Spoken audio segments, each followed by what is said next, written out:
Pistol Whip. And I am Hatter, and welcome to Wasteland Talk. So we did this a few days ago, where we were basically just drinking Bloody Marys and talking to you guys about Wasteland stories. And we had a lot of fun doing it, and so we figured we'd do it again. And so here's the basic format for today.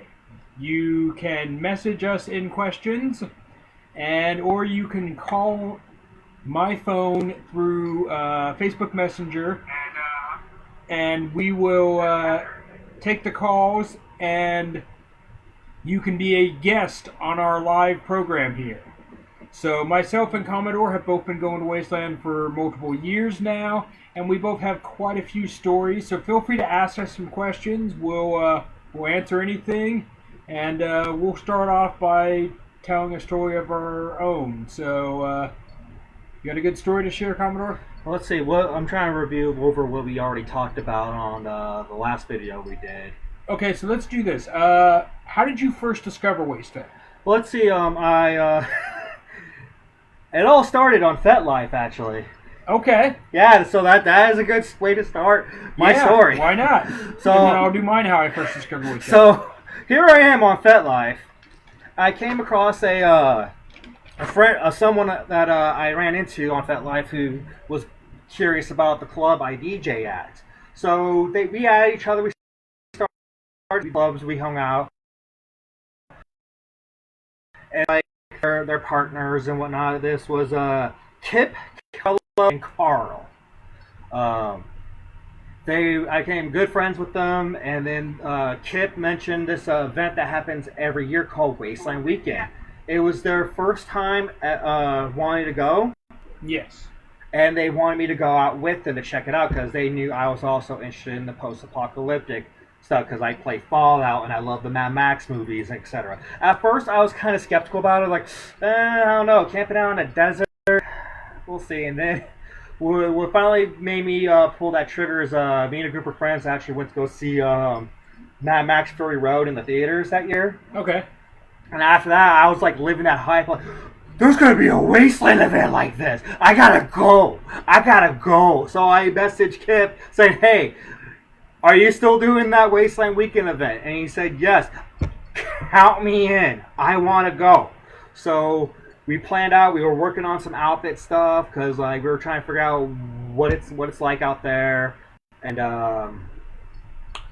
what to expect. So we were building costumes, props, and barter items and whatnot. Like they lived all the way north, like between Auburn and Grass Valley. I can't remember what it was called, like Lake of something. Okay.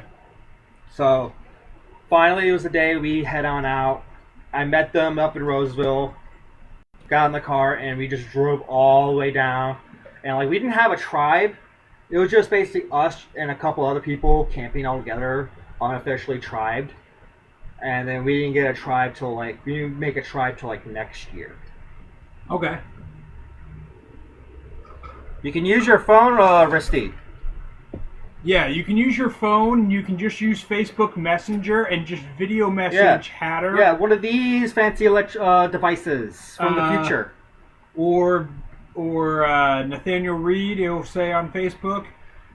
His name is tagged on this video. So if you can't find it, just go to that name that's been tagged on the post title. Yeah, exactly. So also in the meantime, I have myself a Bloody Mary, Captain Stranded style. Let's give a huzzah! Huzzah! To Wasteland Talk.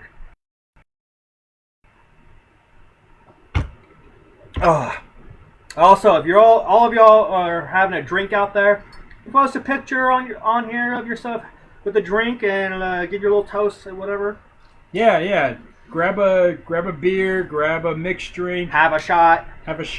Drink with us because none of us leave our homes. Yeah, we're all quarantined here. So this is our chance to drink and talk and joke together. Spin a question, go in, and we'll answer questions best we can. So I'm going to tell the story of how I found out about Wasteland. So I'm an avid D&D player. And I am a longtime Renaissance fair goer. And the way that those two things tie together for how I heard about Wasteland was that I was playing in a post-apocalypse D&D game with some buddies of mine back in 2009. And I was also doing Renaissance Fair at the time. I had been talking to one of the vendors there, asking him about what different events they vend at. And they mentioned this one that was going to be coming up called Road Warrior Weekend. So if you guys know what that is, that was the event prior to Wasteland. So I thought that sounded really cool. And so I went and told my buddy who was the DM for our post-apocalypse D&D game. And that was my buddy Mark Peepcorn, who attends Wasteland under the name Clash. He's been a jugger for a long time, and now he's more so with the Last Chance Casino mostly. So I didn't out in 2009, but Mark did, and then he went again in 2010, and I still hadn't made it.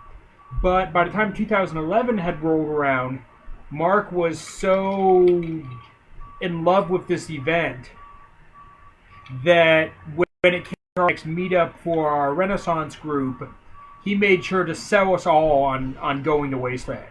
And he did that by basically approaching Jared and Carl at the time about telling them that we can bring a chase because we had a lot of us had stage combat training. So we knew how to perform with swords and staffs and do... I was trying to call, apparently. Oh, sorry.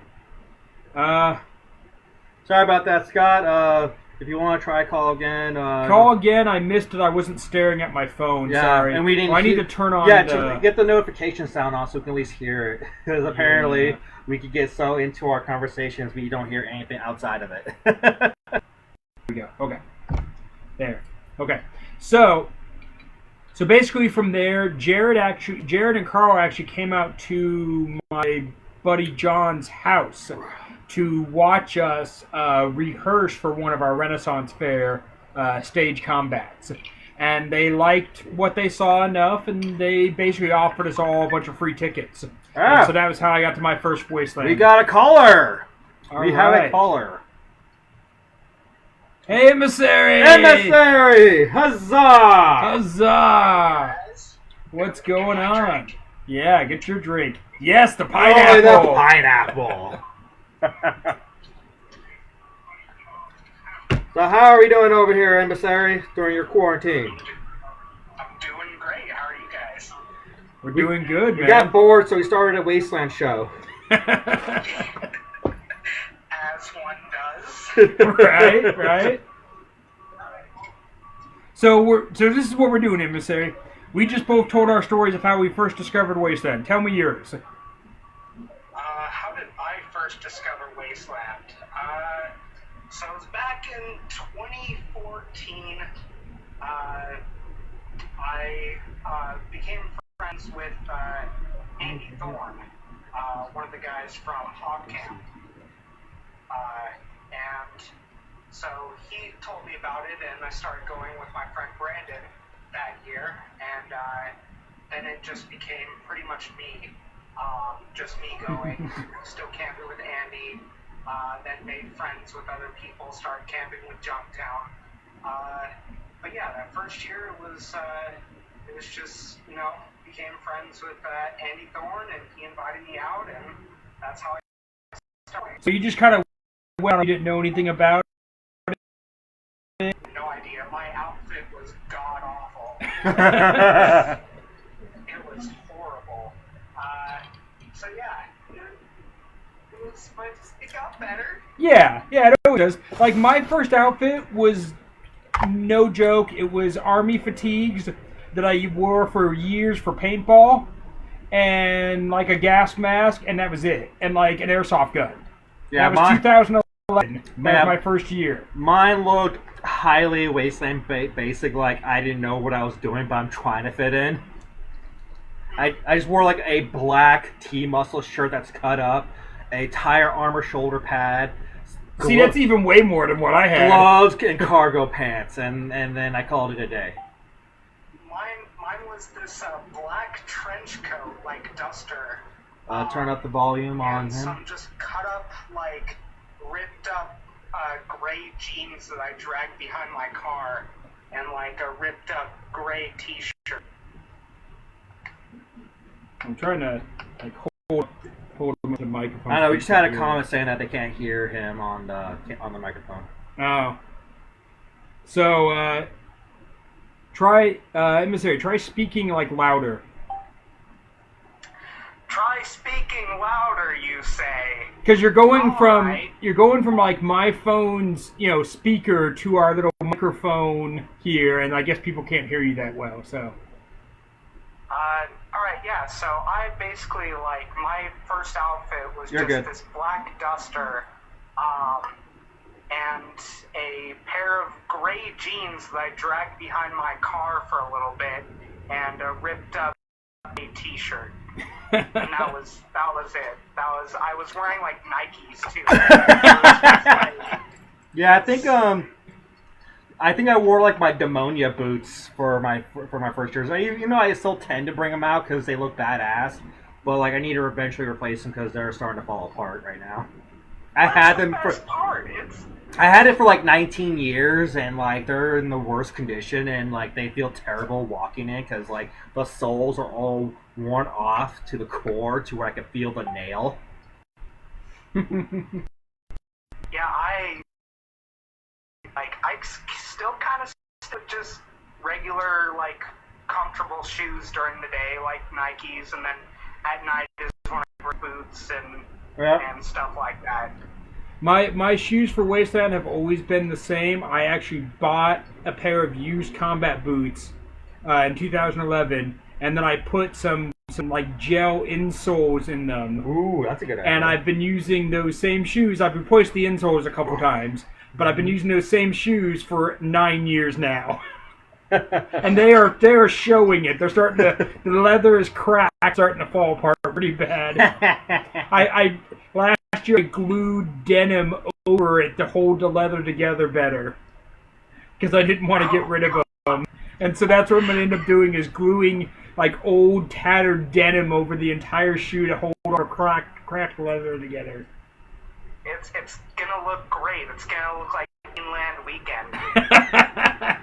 We just got a comment from TK saying that he is still wearing the same shirt be at since his first year. Just more patches and a vest. Yeah, we noticed the vest at least. Well, we didn't know that gray shirt's been there since day one. Hopefully it at least been washed.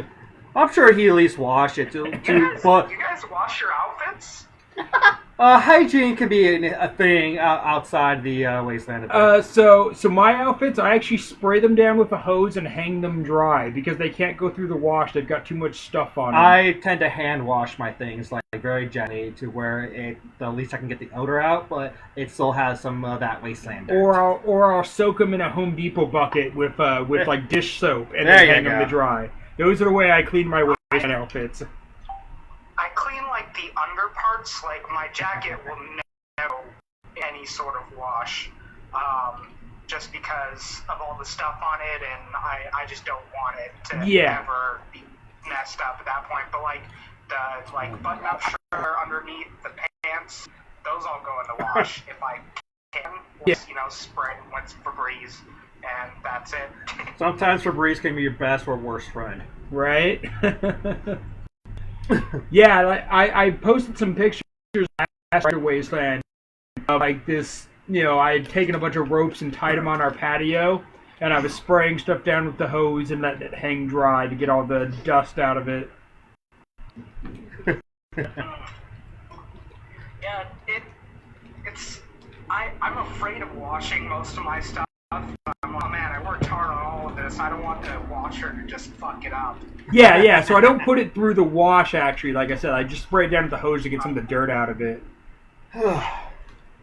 Yeah, you rip it all up and then you put it in the wash and it just tatters it and tears it more, and it's not what you want at all.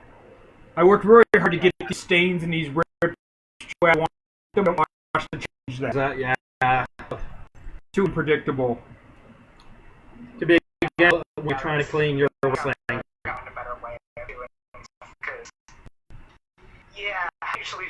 always it for the most part.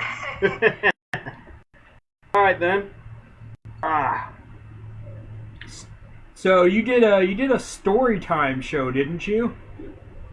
Yeah, I've been doing Emissary story time lately. Oh, cool. Just reading random books that I can find or stories, and whatever people want to hear. What was the book you just did? Last night was Everybody Poops. Amazing. Alrighty then. And the one before that was Go the Fuck to Sleep. Yes, that's another great one. So I'm still looking for what I want to read. I'm thinking about doing another one tomorrow, but I'm still looking for what I'm going to read. Okay. All right. Very cool. So what else? I don't know. Emissary, you got a question for us that you called in with? I don't really call it with a question, just kind of called to hang out with you guys. Oh, okay. But I'm sure, what's your favorite Wasteland drinks? Ooh, I mean, there is, of course, Captain's Bloody Mary. But I often drink... I don't drink just the Captain's Bloody. There's a drink that he makes called the Captain's Sour, which is basically a vodka sour, but made a little differently that I really like out there. Because it's got that sour bite to it. It's got some sugar and some other, Yeah. I think stuff in it that really helps. Like, when I've been drinking... like trying to drink water and Gatorade throughout the day, but then I have that at the night. It helps, because it's a little bit of it's like lemon extract, lime, think like ginger ale, and then vodka. I think that might be what he makes me too. I think it was either gin and lime or what you just because. Yeah, well, you can make a gin sour or a vodka. Basically the same ingredients, just switch out the spirit. All right. Yeah. I think I think we're talking about the same drink. My favorite from Captain's. I think aside Captain's Bloody Mary, I think another good favorite of mine is Uncle Zeke's AntiFreeze. Oh yeah, the AntiFreeze is really good. Oh, I love his AntiFreeze. I think. Try that one yet? Yeah. Yeah, that one's pretty good too. So Zeke's Hog Camp's Hoggus is pretty great. Okay, advice on somebody going for their first time. Okay, so we got a question here. We got advice for somebody going for their first time. So let's do one. Commodore, we'll start with you. Give like one short piece of advice. We'll go through all three of us. A big one for me was make sure you chat. Good hygiene, especially where you don't have camp showers or RVs that have showers. So find something, bring something that you do to keep yourself hygienically clean. But usually wipes tend to be the number one thing for Wastelanders. Or if you want to bird bath yourself out in the desert, go right ahead. Yeah. That's definitely a good one. Emissary, what's your one piece of advice for a first timer? One piece of advice: just be prepared. Don't have expectations. Kind of just try to walk around and see everything. That's usually what I've done every year, and it's a great time to just walk around and see everything that you can. So don't come with too much of an agenda. Just kind of explore. Yeah, because pretty much Yeah. it's nearly impossible to see everything at Wasteland Weekend in 1 year event. Yeah. Yeah, like to have some things that you're like, okay, I want to go to this. Like don't try to like schedule a single thing out. Like just have one or things a day that you're like, oh yeah, I want to go see that, or I want to go do this. But for the most part, like I just walk around and see what happens, and that's always ended up in being the best part about Wasteland for me. Okay. And mine would actually be dress in layers.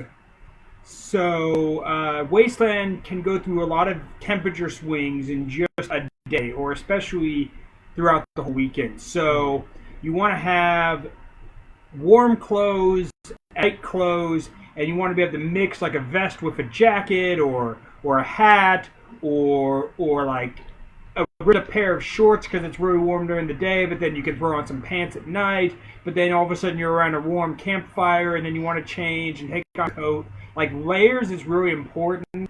Things like scarves are really important because they can keep the sun off your neck during the day, but they can also keep your neck warm at night because it can drop 30 degrees easily at night. So yeah, layers would be my biggest thing for a first timer. Let's see what else we got. There are just more people giving out some of their own advice. Okay. So read some of those. Okay, we got one from Paul saying, start hydrating at least a week before the event. And Christina says, make sure you have a little more than what you need and be open to the experience. Mr. Burner over here says, comfortable shoes. All caps. Yes, that's important. Because Wasteland, you ton of walking. And the bigger the event, the more you walk.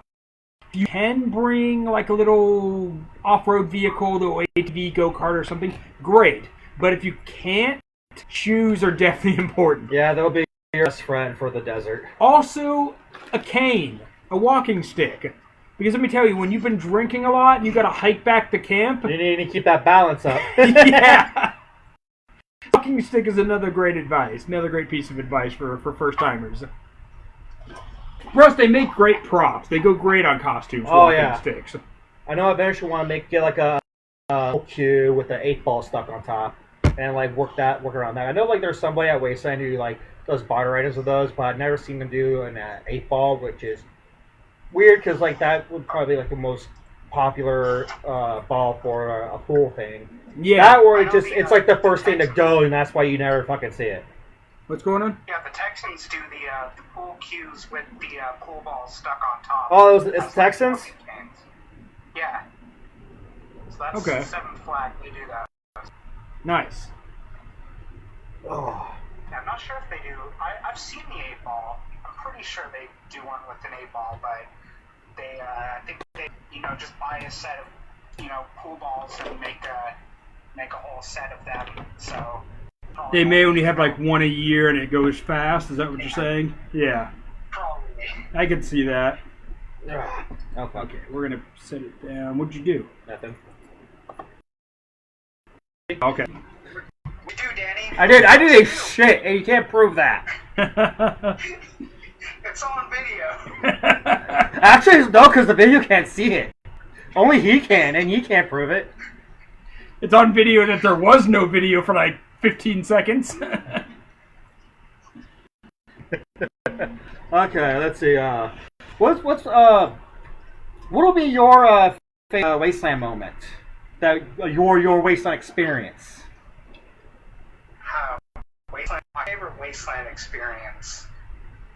It doesn't have to be like weekend. It could have been like Winter Games or Hunter's Night or halftime. Anything. Uranium Springs, whatever. Actually, no. I do have. So the story that led to me getting my Ghoul Crest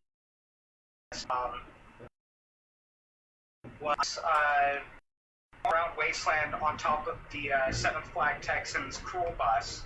Oh, I love that bus.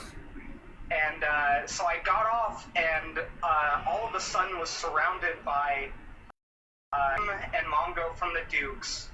Dukes are a good tribe. Fahrenheit from NCR. That guy.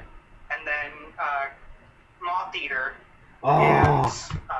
And so I was just surrounded by, 3 or 4 different groups of people trying to take me into their custody, and then all selling me to each other, like back and forth for like 5 minutes. which ended with Moth Eater selling me to the Dukes for a rifle. Nice. Was it a good rifle? And so there's a picture of I think it was Turgay from Seventh Flag just pointing his gun directly at my dick. And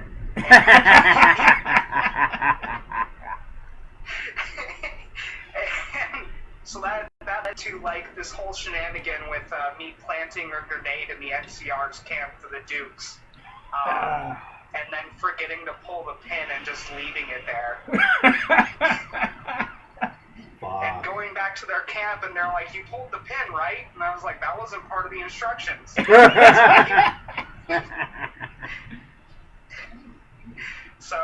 yeah, I think that would have to be it. The moment that led to me getting my Ghoul Crest tie. Nice, excellent. I think a lot of, especially Ghoul Crest members' favorite moment, the moment they got their first tie for the Ghoul Crest Hunting Club. Yeah. I know that was definitely mine, especially for my first year, because my first year was also Ghoul Crest's first year, and I got pretty much their last tie to offer for that year. Yeah, and you told that story. Yeah, that was one of the stories I told from the last video, those who did watch. I think mine was 2016, the last time it was like really more open to the public. All right. Yeah. My favorite. Okay, I'd have to say I have a couple, but one of my most favorite the first I appeared at Wasteland as Hatter. And what I mean by that is in 2012, when it was my second year at Wasteland, and my tribe that I was with was doing another one of our performances, and they had asked my tribe leader actually wanted to do stage combat as one of our gladiators. So in 2011 he was our announcer, and then in 2012 he wanted to be one of our gladiators instead of an announcer. So they're like, well, we need an announcer, and so I stepped up and said I can do it, and they're like, okay, well, you got to create. So that was kind of how I started coming up with the Hatter persona, was to be an announcer for our stage show. So for 2011, I went to Hatter, but for 2012, on, I think it was Thursday that year was the opening night. So on Thursday night, when I came out dressed as the Hatter and introduced myself and started telling the crowd about the show and who's coming out to fight, like that was one of those. I really, really liked being the center of attention on stage and everybody looking at me and watching me, and I was like, I'm gonna keep being this guy from now on. Just be that cocky, loud guy that everybody wants to that wants everybody to pay attention to him. I can do that. And that's been my character ever since. Yeah. Yeah, I didn't really get. Yeah, I understand that. Oh, that actually reminds me of a good question. Like, how did you came up with your Wasteland names? Okay. Yeah, Emissary, how'd you get your name? So, I think it was 20, actually, okay, I might have gotten my dates mixed up. It was, so 2017 was the year where I got my tie.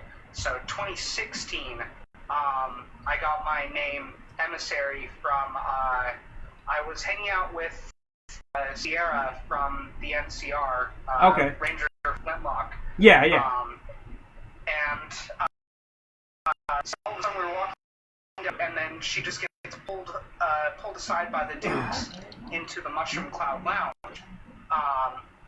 And I kind of follow in, and I'm just like, oh, this is like a role-playing thing. It was a peace talks between the Dukes, the NCR, and the Skullduggers.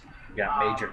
So I kind of got bored after a little bit, because I was like, I'm just sitting here in the audience, not really doing anything. So I walked out, and then I met up with my friend Steve 516. And oh yeah, I know 516. Yeah. He was like, "Oh my God, take my helmet and go in there and tell them that the JMC supports the Dukes and the NCR, and I'm like, what about the Skullduggers? And he was like, don't mention them. And so I walk in there wearing his helmet, and someone is just like, hey, is that 516? And I'm just sitting there nervous, like, no, I'm 516 in disguise. And just like the Baron pulls me in the front, and he's like, what's your name? And I'm like, I don't want to answer that. I didn't have a name at the time, so I was just like, I'm not going to answer that. And he's like, well, what are you here for? I'm like, tell him that the 516 says to tell you guys it's the Dukes and the NR, but said nothing about the Skullduggers. So honestly, I think I'm the scapegoat here. And one of the wolves is there and just pulls out an ice luge from an ice chest, and we all just start drinking after that. And I go back to Steve just drunk, and he's like, what happened? And I tell him what happened. He's like, oh my god, you are the worst emissary ever. And he's like, oh my god, that's your name. So your full name is the worst emissary. Got it. I mean, just say the emissary for short. He's not really proud of the first name. the first part of the worst emissary. No. The middle part is just we don't say middle names, right? Like, So yeah, the emissary, not the worst name. All right. First name, the emissary. Leave out the worst. Only use it when he's in trouble. Middle name worst. Just Exactly. When you're in trouble, we'll say your full name. There you go. W emissary. We'll just shoot the middle name to just letter. So, my Wasteland name is pretty self-explanatory, to be honest. Collection of top hats, and I drink a ton of tea. And there was a Wasteland promo event that went on in 2012 that was the LA Fetish Show. That Wasteland had partnered with them to do like a cross promotion, so Wasteland had a booth there. And so the only thing I had to wear was the same like army fatigues I had worn the year before, and I was like, I can't do that again. It looks terrible. Like, it was fine when I was, just hanging out in camp a little bit here and there, but I can't. Like, I got to do more. So I grabbed an old duster that I had, and I grabbed this hat, and I threw on a couple items, including the goggles and like the bandana.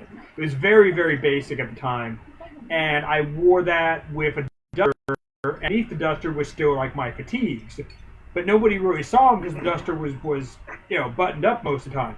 And so everybody kept complimenting me on, hey, I love your hat. Hey, that's a great hat. Hey, I love your hat. By the end of the night, as we're all drinking and people are talking, some people are just being like, yeah, Hatter, the guy with the hat there. And I'm like, and so after that, I got home and I was like, yeah, I should just be like Hatter. I have a collection of top hats.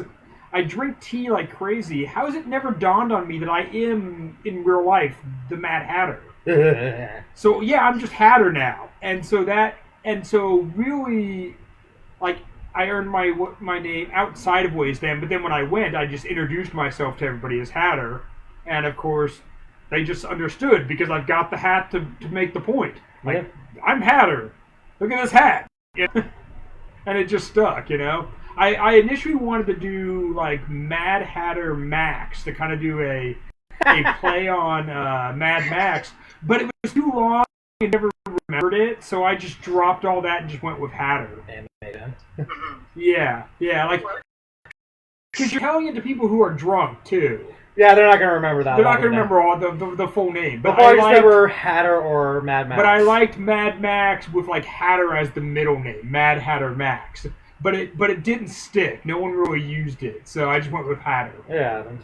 I think I had like 2 Wasteland names before Emissary, but I just dropped both of them. Yeah, my first Wasteland, I used my college nickname, which was Monkey. I introduced myself to a lot of people at Wasteland as Monkey, and there's several who call me that. Jared will sometimes still call me Monkey. And then Rosie Newhart still calls me Monkey. Because those are two people that met me my first year. And nobody else does, because I just dropped that and went with Hatter. Because my call name for... Just because... so the way I got the nickname Monkey was I was in between places to live, and I lived in my buddy's walk-in closet. And I became the evil monkey in his closet, like from Family Guy. I love that. Yeah, so they started calling me Monkey. I got that name when I was like 21, and it followed me all the way until I went to Wasteland. Yeah, it's my name. I didn't get my Wasteland name till my second year. First year, I was just trying to call myself Carney Robber because I didn't really have a name at the time. So I was like, "Fuck it, I might as well introduce myself as my DJ name." So after that first Wasteland, I went to a local Wastelander get together, and they had a little barter section. The thing that caught my interest was this big bullwhip that has a flintlock pistol attached to it as a handle.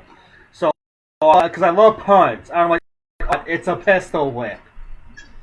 So I had managed to come up with a bargain with the previous owners, and the pistol whip became mine. And I just had it lashed on me as a prop that next Wasteland, and pretty much that's what people were, how they remember me. It's like, oh, you're the dude with the fucking pistol whip. Did you get that warm? No. I will get together here in Sac area. Okay. Yeah. Like the Northern Tribe meetup or whatever they call it. Yeah. Oh yeah, I was like, I think I remember you getting that. Yeah, it was at someone's house Wasteland get together up in Citrus Heights. Oh, okay. So yeah, like a local crafting day or something. Yeah. No, like I said, just like a regular Wasteland get together. That was in the summer because we couldn't wait for Wasteland weekend. Yeah, of course. So after that, I started just calling myself Pistol Whip because that's how people remember me by. And then come 2017, the Ghoul Crest hits me up saying that they were wondering if I wanted to become like a full-fledged like tribe-like member with them. Yeah. And I said, fuck yeah. Yeah, of course. So they're trying to think of, because since every member of the Ghoul Crest has like a military rank, they're trying to think of a military rank that would suit me. So they're trying to come up with certain names, and then the best one was Commodore. Yeah. So then I just became Commodore Pistol Whip. And it was kind of funny how they picked me too, because they apparently, from what they told me, they're saying they're talking to each other, trying to figure out who should we pick to be our next member of Ghoul Crest. And like one of them was like, "Who do you think the person that's always in front of your fucking bar every year?" Me. Just sitting there at the bar, just posting. Because pretty much every year, that's pretty much what I do when I Ghoul Crest. I immediately find a spot at the bar, and I'm just there for the whole night, just sitting at the bar, listening to stories, having drinks from the captain. So yeah, I think you're one of the first people that I met at Ghoul Crest, actually. Yeah, I think we talked before Wasteland, and you were like super stoked for me to come by Ghoul Crest, and then I totally didn't recognize you. I get that a lot. Don't worry about it. Like, oh god, someone knows my name, and I don't know who this is. Oh, and trust me, I'm totally. I'm pretty much. I know I am the forgettable one of the Ghoul Crest. Because pretty much almost every time that people always mention Captain, Corporal, Major, and they always leave me out.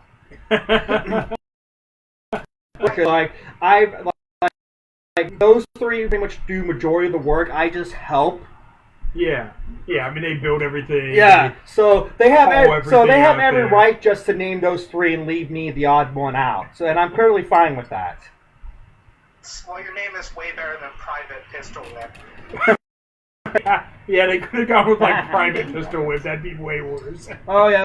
Well, the military rank name I offered them to see how they like it was Colonel.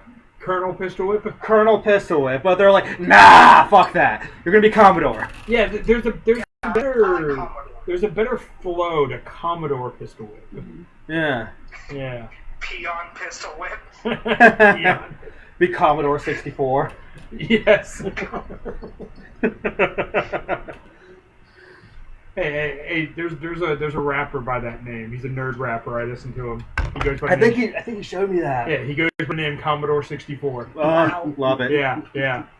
It's two rappers together. One is Int80, and the other one is Commodore 64, and they have a band called Dual Core, and they rap about hacking computers. It's like my favorite band right now. I've been listening to them like crazy. Amazing. There you go. And I have 3 of their albums. I still need to buy the other 2. They have 5 albums total. But yeah. Well, yeah, pretty much, yeah. That's how I got my name, and I love it to this day. And that's people now know me now. Like I walk down Wasteland, and people are like, oh, hey, hello there, Commodore. Right. Yeah, that's definitely something I've loved over the years. Is just building that notoriety of everywhere I go. Hey, Hatter. You know, go into any bar, walk up to any bar, and they're like packed, and they're like, oh, Hatter, come on in. We're at capacity. And they'll say it to like the person right in front of me, and then I'll walk up, oh, Hatter, come on in. And I'm like, yeah, that's right. I'm the man. It was like when we went to fucking the casino. Yeah. They were at capacity, but we had the VIP things, and the security guy was giving us beef because he wasn't told that the new VIP the caps. And then the guy, what was his name? The guy in the casino guy? Riker.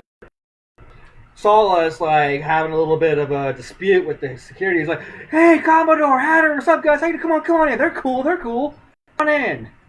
Yeah, I got that a bunch of places though. Like I went to the Rad Stag. Ooh, I love Rad. Yeah, they were pretty good. They were pretty packed all weekend. But I went up there, and they had a line also.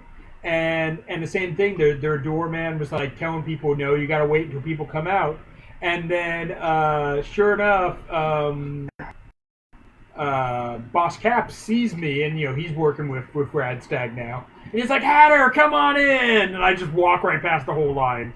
You should just get like everyone the as you walk by. Right. I did the same thing at the Rad Stag. I walked straight up to the front of the line for the bar, and like Mike was in the middle of telling someone like, "Oh yeah, these are our drinks," and he was like, "Oh yeah, and this is what we give." He pulled out a bottle of Malort, and he's like, "And this is what we give to people we hate."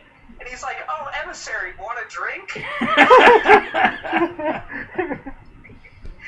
And just poured me fucking Malort into a cup, and Dear then Lord. also poured me a chaser of Coke, and then took it away at the last second.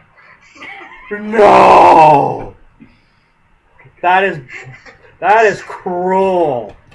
Well, that's what they give to people they hate. So I know, him. but still, like that is just such a mean trick, and I love it. And at the LCC, I walked up and who was it? It was Sheriff Ranger manning the door at the LCC. Yeah. And, Love that guy. And like he was like letting people through, and then he was like, he just saw me, and he was like, "Oh no, you can't come in," and like held me there until like he let the. I'm like, dude, what? So you're getting the opposite treatment. Oof. You're getting the opposite treatment. They're like, no, emissary, no, you, Yeah, exactly. no, you. No, you go to the back. Just Back of the line. Just leave. Like you'll go to the back of the line, and you're at front again. They'll tell you go back in the line again. Yeah, that's pretty much what happened. Oh god. That's gotta suck. They joke about it. It's cool. I enjoy it. It's Okay. just dumb. Okay. Oh. If anyone else out there watching, if you have like a Wasteland question for people who've never been and curious about it, or people who have gone multiple times and want to hear stories from us of the question you guys ask, feel free to ask you, and we'll give us our best answer to you guys. Yeah. Ask us whatever.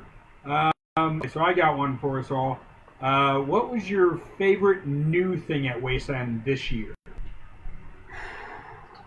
New favorite thing at Wasteland this year. Yeah, just like one thing that was new this year that was like your favorite of the new things, or stood out in a way.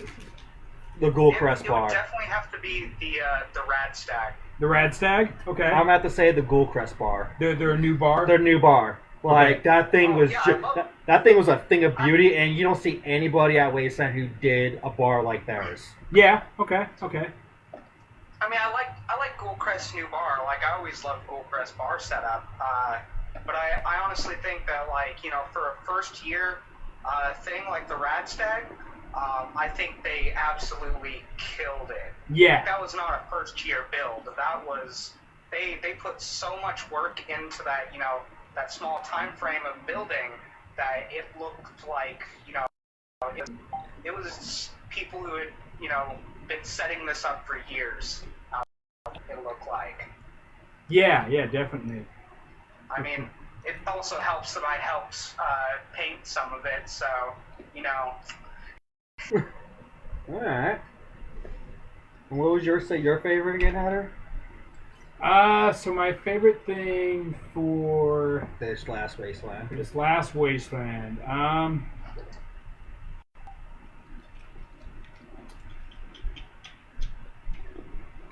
That is a good one. That's a good one. I asked you guys that question, and I didn't really have an answer in mind yet myself. Well, I know, like, for me, an honorable mention will have to go to the Dead Crows' Hecklecopter.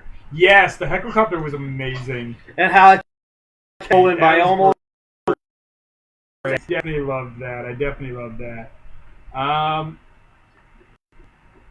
One of my favorite new things for this year actually would have to be... I would say that the way they rearranged Uncle Zeke's and the what is that whole area called? The Den? The Den. The way they rearranged the Den, because the way they originally had it, It was a little small. it was a little small. It was a little closed off. But the way that they rearranged it this year, where they made it a much more big open, like quad area. So I think like that whole... And they had just like a cool area where you could just like chill and lounge all day. And and then that allowed something else. Oh, that would be probably one of my favorite things. Wasteland Elvis's Variety Hour. Oh, yeah. That was amazing. It was his first year doing it, and it was Did you see the amazing. ceramic bust of Elvis I gave him? Yes, I did. Yes, I did. He showed it to me. It was awful, and I loved it. Yes. Looks like I've got Mac Dove is now watching. Hello there, Mac Dove. How you doing? Matt Dove, Jaw Jack. Jaw Jaw Jack. jerk. So what is Emery's message? We got my question for Emery. Number one must see or do. What's your number one thing to see or do at Wasteland that you'd recommend to somebody? And for like a first timer. Yeah. Because Emery's never been, so that's why he's asking these kind of questions, I would think. I'm stuck between check out the Thunderdome just at least once, just to have that Thunderdome experience, especially if you're a fan of the film. Yeah, it definitely brings in that Mad Max feel to it, absolutely. And you gotta see Attack live. Yeah, you gotta see the band Attack, which is our house band. Yeah, basically. it's basically the Wasteland band. Yeah. So, I think, you know, experience some shows at the Rec Room. Good job there. I'm gonna have to go with play a mission. there you go. Yeah, like It doesn't. I mean, it can be a bounty hunt if that's your thing, or it can be something else. But absolutely, go to the DXC's mission board and get them and complete one, because it really helps you get into the lore of the event. It introduces you to a lot. I mean, any mission will introduce you to any number of camps, help you make any number of friends, give you a story that you can leave Wasteland with. If I accomplished, oh, I delivered a piece of mail, I was part of the post office for the day, or I did a bounty hunt, or I went searching for these little bottle caps all throughout the event, and they got me this cool prize. Like, there's so many varieties that it gives you a story that's different from what anybody else might have experienced. Oh yeah. You know? So missions are probably that's something I would recommend, especially since it's daytime entertainment. And also letting my ego come out a little bit is come see me live DJ at Wasteland Weekend. Yes. enjoy some DJs. Yes. Pop. Oh, yeah, the den stuff that they have going on in that quad is also really fun. Yeah. Like the vibrator races. Yes. Yes, the slag races. I love the slag races. Yeah, the one I really liked this year was they did like the downhill derby races with the Matchbox cars that they had decorated to be Mad Max inspired Hot Wheels. And that one I caught at the den and I really liked. I think also another like must see or do for first timers is check out the Last Chance Casino. Yeah, absolutely. Check out the casino. It's a really cool place. Win some caps. Especially if you like that type of element. Yeah, especially like if you're a Fallout fan, because using the caps as the replacement for money there really kind of brings in that Fallout element. Absolutely. Oh yeah, because that's like one big cool thing I like about Wasteland Weekend. Because I know like their main thing was like Mad Max, like Escape from New York, Waterworld, Tank, the Fallout video games, and Borderlands, and a bunch of, and it's pretty cool. I know aside from Mad Max, another thing that takes up a good chunk of the theme area of Wasteland is Fallout. Yeah, because like we have like Good Neighbor, and I know Crest were pretty Fallout inspired. Yeah, and then again, like caps are a huge thing for the Wasteland, either by casino currency or just to collect them. Yeah, definitely. Because almost everybody has like a cap you can earn or just hand out to collect. We got Short Bus watching. Hello, Short Bus. Fuck you, choice. Fuck you, Road Rash. Fuck you, Road Rash. I love you, Road Rash. Oh, you do the opposite, huh? That's sweet. So cute. Right. Alright, I gotta go, guys. Okay. Well, thank you for calling us, and we look forward to a future call or watch from you shortly for this episode, because this is episode 1 of season 1. We're gonna try to keep this going. Alright, guys. Have a good one. All right. Yeah. Take care. Bye, emissary. So if anyone else feel free to give us a call, please to do so. FaceTime Hatter over here. His name is tagged on the post. So if you don't have him, send him a friend request. He likes friends. Yes. I collect all the friends like Pokemon. Gotta catch them all. Yeah, he treats you like a Pokemon card. Especially if you're a Wastelander. Oh yeah, pretty much that's how like I'll accept somebody. Like I'll see, okay, we got the mutual friends. You're probably a Wastelander. I'll add you. Whatever. Okay, so we got someone. How do we get into the live feed? The live feed? You my live video on my profile.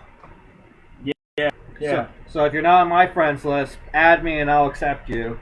And then you look at my latest live video that's currently going on, and you can watch from there. So we're gonna say.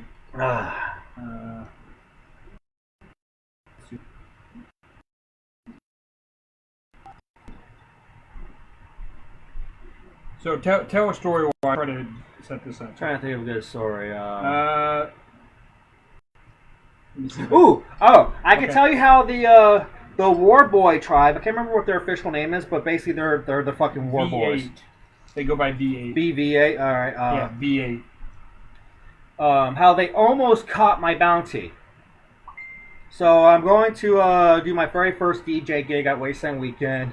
I'm at the Forlorn Hope Saloon, and then I was stopped by a friend of mine who I know is a mercenary out in the Wasteland. They said hi, how we're doing, and I told them, yeah, I gotta get ready to start my DJ gig here in about a half hour or so. And then she was like, oh, cool, then you have time, because I was actually for you. Someone from the War Boy camp wants to meet you. Apparently you guys are friends on Facebook, and he wants to meet you in person. Apparently they're having dinner, and they wanted to invite you out. So I feel like I caught you on time. So I'm like, okay. In my head, I'm like, this is probably something, because I pretty much never really talked with anybody from the War Boys. Like, it's hard for me to actually talk to people from the War Boys tribe. But I went with it just to see because curiosity now has me. And I was like, okay, let's see how this goes. So I'm following them. And then I ran into the guy who was like dressed up as like their medic person. If y'all seen Fury Road, like the one War Boy members who have hair. And he was like, "Oh, hey, there you are. I was going to meet you." And then we were talking for a little bit, and this and that. Then all of a sudden, he hand whistle blows, and then every War Boy who was in the area just swarms in and circles me to no escape. And I'm like, "What the fuck?" And then the medic guy pulls out his bounty poster. Because he was trying to get my bounty, because apparently I got his girlfriend earlier that day, who was one of the Imperators. So unfortunately though, someone had already caught my bounty that day and playing my fingers. So I was pretty much about that. Someone beat you to it, and he was kind of disappointed. He was kind of hoping to use this as a story to get into Google Crest. And then I'm like, well, fuck. Tell you what, if you try your luck with the captain, he might make him laugh. If he laughs and then likes your story, he'll probably earn your time. Maybe not. I don't know. I can't really speak for the captain, but you can try your luck. It's like, okay, fine. I'll do that anyway. Like, yeah, I almost caught a Commodore. So yeah, that was pretty much it was really one of my memorable moments. I like my few interaction with the War Boy tribe. Okay, so I've got a guy, Herb, who sent you a friend request. He wants you to accept it so you can see the video. Okay, let me see. So if you can go and add him real quick. Yeah. Okay, I see it. Okay. So yeah, let me just come on. Fuck off. Right. And then, so that brings me to something else. So for those of you who know, Zeke is doing a Wasteland-themed Cards Against Humanity. He figured while we were all stuck at home that people could submit some, and they want to do, try to have it ready for Wasteland 21, because that's next time they'll be going back to Wasteland.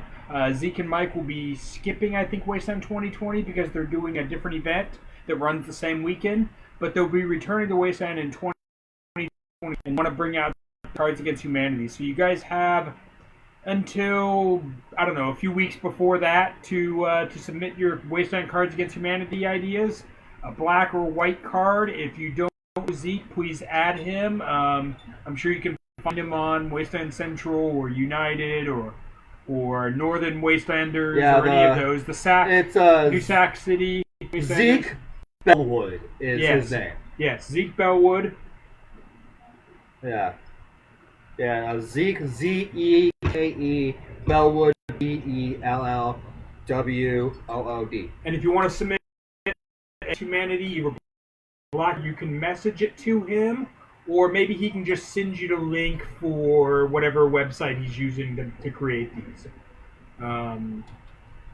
Zeke is a member of Hobo Junction, my tribe. If you're not super familiar with who he is, but yeah, go add him and join Against Humanity Wasteland Edition.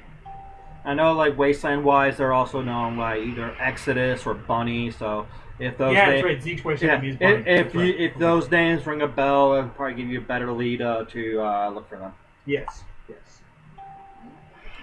Okay, let's see what else we got. Zeke's like, that is me. Yeah, the one that's just commented, that is me. That is Zeke.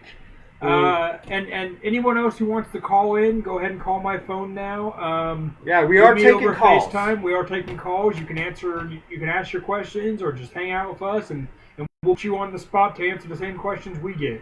Yeah, hopefully you're also drinking like we are. Yes. I hope you're having a drink and enjoying it with us.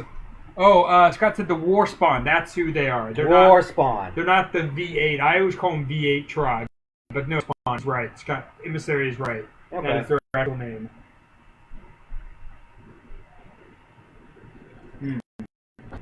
All right. So. Oh, what's another good thing we could probably talk about Wasteland-wise? We didn't really take notes to come up with things to talk about. We're just pulling things out of our own asses right at the moment. So Yeah, we're definitely still kind of new to this idea, so maybe that would be something to think in mind, is to jot out some ideas of what we're going to talk about. Because like last time we did this, we got a lot of questions, and so we were just kind of answering people's questions. yeah, So I was hoping we'd get... How do you... you left click. I can't do it. I'm doing it with like my left hand. It's confusing me. And you do it with your right hand. See? Okay. So, no new questions. Not at the moment. Oh, Zeke did post in the comment section a link to the Wasteland Edition Cards Against Humanity. Yes. So if you guys want to check that out and be a part of that, made a black or white card. And like I said, you haven't waited one or maybe a few weeks before that, whenever he's got to order it. I would totally be down to do a Wasteland Cards Against Humanity. That sounds hilarious. No, maybe two if we gotta meet. Oh, that's a good one. People you must want to meet. It's probably like people from Road Rash, like Dave DeFore. Well, you got to get their Wasteland. Short Bus. Yeah. The Baron. Big Disco. Wasteland Elvis. Yeah, there are definitely there's what we like to call Wasteland celebrities, and those are people who are the most well known at the event. People that everybody recognizes, people that have a long history with the event, run a big tribe, run a really cool stage show, or whatever. Yeah. So yeah, like you said, Big Disco is a great one. Probably people from the band, they have their own camp. Yeah. The False Prophet, Yeah. Tim Cottage, who's the lead singer of Attack. I would definitely recommend meeting him if you can. I would recommend meeting like Boss Caps, or like you said, Wasteland Elvis is another great one. Ghoulcrest. Yeah, Ghoulcrest, Captain Stranded, and Major Impact, and Corporal Punishment. Corporal Punishment, all great people to meet. Also, there's TK. He's a photographer out there. I'm pretty sure he'd be happy to take a picture of you. Yeah, I would definitely say, yeah, that's a good point. Meet photographers. Yeah. Like, if you put a lot of time and effort into your costume and your whole persona and your look, and you want some really amazing photos, there's a ton of professional photographers that take time to come out to the event every year, and they always are willing to take your picture, but they're usually so busy taking pictures of everything that you can't necessarily expect them to, by chance, get you in a photo. Yeah. So don't be afraid to ask them, hey, can you take my picture? And then ask them, hey, where can I find you on Facebook or Instagram or your website so that I can get a copy of the picture? And of course, when you post that picture to your own Facebook, give them credit for taking it. Like, was done by Tag, et cetera, et cetera. Yeah, like some of my... If you look at my Facebook or Denny's or Commodore's Facebook, some of our best pictures that look really nice, like a professional took them, that's because they did. Yeah. It was taken by a professional at Wasteland. And they come out amazing, and you see us in our outfits, and those are really fun to show off. So don't be afraid to talk to photographers and introduce yourself to them. Also, a little shout out to Cheshire watching. Hello, Cheshire. Hello, Cheshire. Another one of my fellow Alice in Wonderland inspired Wastelanders. There's only like maybe a handful, 5 or 6 Yeah, of I think us. like the other people I know is like maybe like Grin and some other people. There's Grin, and then there's the Red Queen. Yeah. Who's my co-judge for That's the right. top hat contest. Yeah. Okay. And then there's over the years been a couple of people who have done like a version of Alice, but none of them have like stuck with it long term. Yeah. And then there's the burlesque dancer who also goes by the name Bunny. Okay. Who's part of the Cuda Bombshells. Yeah. Okay. She did her bunny was very much. We got a phone call. Oh. Calling us. Oh, okay. Oh, is it who I think it is? Is it who I think it is? Oh, look! Look, it's Captain! We have Captain and Major! Huzzah! Huzzah! Hold on, let me set this down by the microphone. Oh, and they're in outfits. They're in. Yes. We are greatly honored, Captain, Stranded, and Major Impact. Ghoul Crest Originals. Yes, Google Crest founders. OG in the house. We are drinking Bloody Marys. Yeah. Based on your recipe, Captain. Experimental cocktail. It's actually a special. Ooh. But we're doing it instead with apricot bitters. We're doing it with orange bitters because that's all I have. So it became the Hotel Ghoul Crest special. Yeah. Oh, yeah. I love it. Definitely will have to try it once I get the chance because that sounds amazing. All right. So here, cocktailing 101. Here you go. 1, 2, 3. All right, hold it. Yeah, make sure you get the microphone nice and close too, so we can hear it. Because the people So online it's, can't see you guys; they can only hear you guys. Okay. So it's 1.5 ounces of rum. We're using Myers white rum. Ooh. It is followed up by 1/2 ounce of lime juice. You can use fresh or bottle because this is quarantine zone. You make do. 3/4 ounce of orange bitters or orange. I'm using like orange. Okay. And then followed up also with 1/2 ounce of simple syrup. Ooh. All right. Simple. I like it. I like it.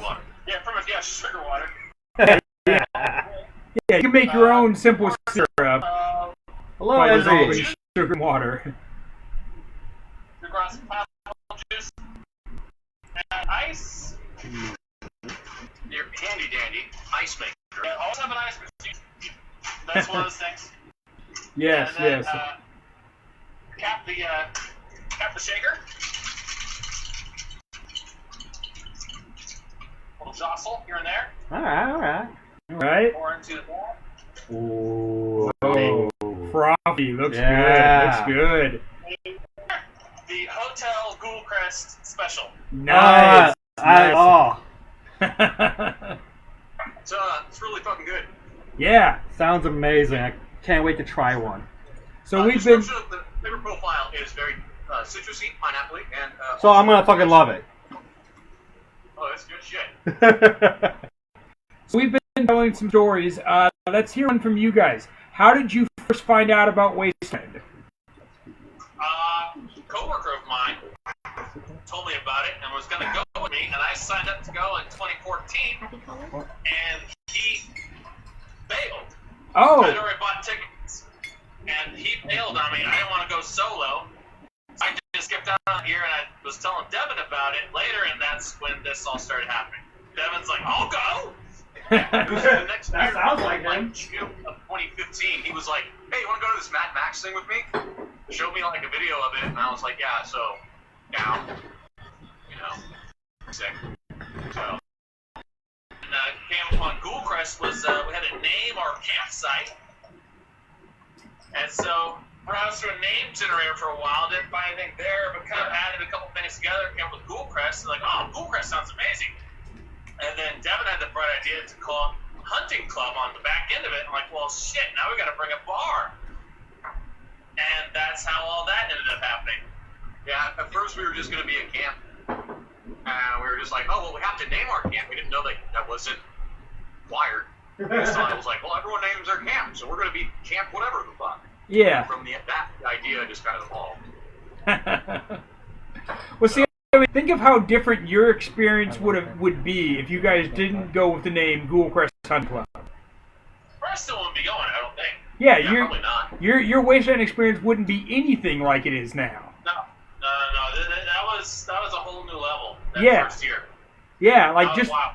just. You remember? You were there. I was there, but I want to hear it from your perspective. I was there. I can't tell you. You tell your story. Well, we would club at like 5 in the morning.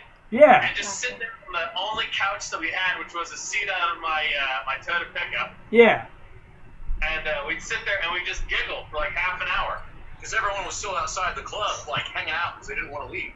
Yeah. So we'd be sitting there, like in the lamplight, giggling our asses off because we're like, how the fuck are people still here? Why do they want to hang out with us? Oh, also, Envy says hello. Let's fucking go to bed. The sun's almost coming up. Right. I'll give you guys a shout out and have a good one, alright? All right, gentlemen. Yes, thank you for calling in. Huzzah! Huzzah!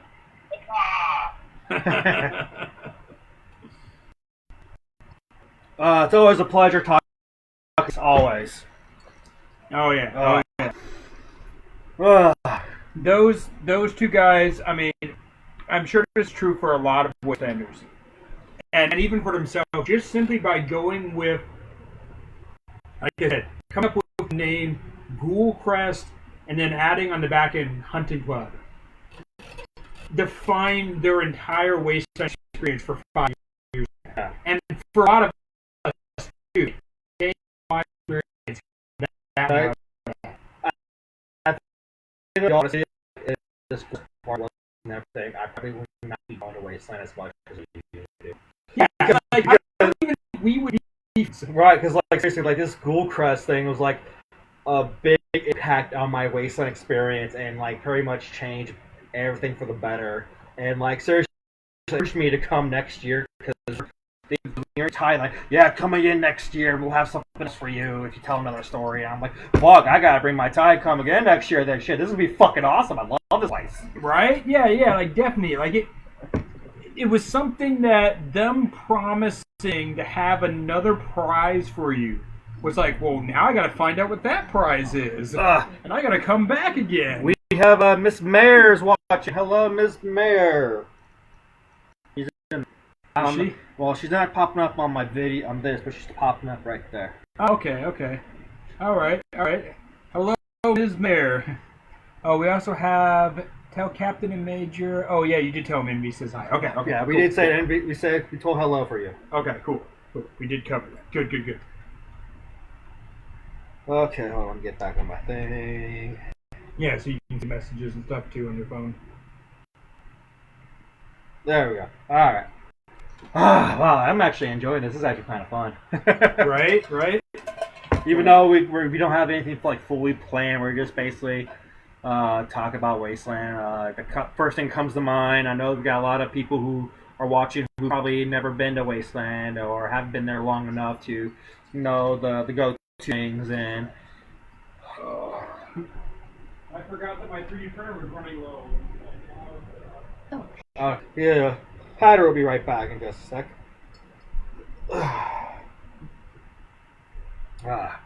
But yeah, like first year for me was definitely 2015, same year as Ghoul Crest, and that was pretty much the highlight of my first year of Wasteland Weekend was becoming a member of Ghoul Crest. And I met Hatter there, I also met Major and Captain, and they're just such great people. And yeah, of course I met other people on my first Wasteland, like, ooh, what's up? Oh, Jerome is live. Captain's live now. How is it? Yeah. Hello, Beans! You got Beans watching! Yay! So tell us, Commodore, Can you remember, who was the first person you remember meeting at Wasteland? The people from Junktown. Okay, so tell us about that. Let's see. People I was camping with, Kip, Krill, and Carl. We got there like on Thursday, just as the sun started to go down. So we kind of missed a bit of the first day because we got there kind of as the sun was going down. We were still building camp, and by the time we're finished, the sun just started fully out, and I was like, okay, I'm fucking done here. Are you guys still need me? Are you all done? And they were pretty much finished. So I started wandering around and checking out things. And the thing that really caught my attention at the time that was closest to me was a place called Junktown because they had a lot of stuff to barter. So I ran to them, met them, and such nice people. They came in, offered me a drink, so I got a drink and started talking about this is my first time here. I literally just finished setting up camp. They asked me if I was with the tribe. I said no, I'm not. I'm not in a tribe. We're just camped out in nuclear winter. And then one of them, I can't remember who, gave me a Junktown like patch, which basically was like a piece of fabric with a trash can and there's Junktown on the corner, which I thought okay, that's pretty badass. I'll slap that on one of my outfits. But it's actually where is it? Here it is. Yeah. Right there. So yeah, it's like a trash can, and it says Junktown right there. And like years later, I went to go say hi to them, and I told them like, yeah, next year you guys gave me this badge, and they were just shocked that they saw because they don't make that type of patch anymore. They did something more advanced looking. It's like black with white writing and shit, and yeah. Number one noob mistake. What's a number one noob mistake? Not drinking enough water. We're staying during the day. You're party hard. Don't do that. You party medium. Yes. Also, bring sunscreen. Yes. It might be not that hot to you, but your skin is still cooking. Yeah, and your skin is way more exposed because there is no shade except for whatever we make out there, and you're not thinking to always be under it. Matter of fact, my other thing would be number one noob mistake, not having a hat of some kind.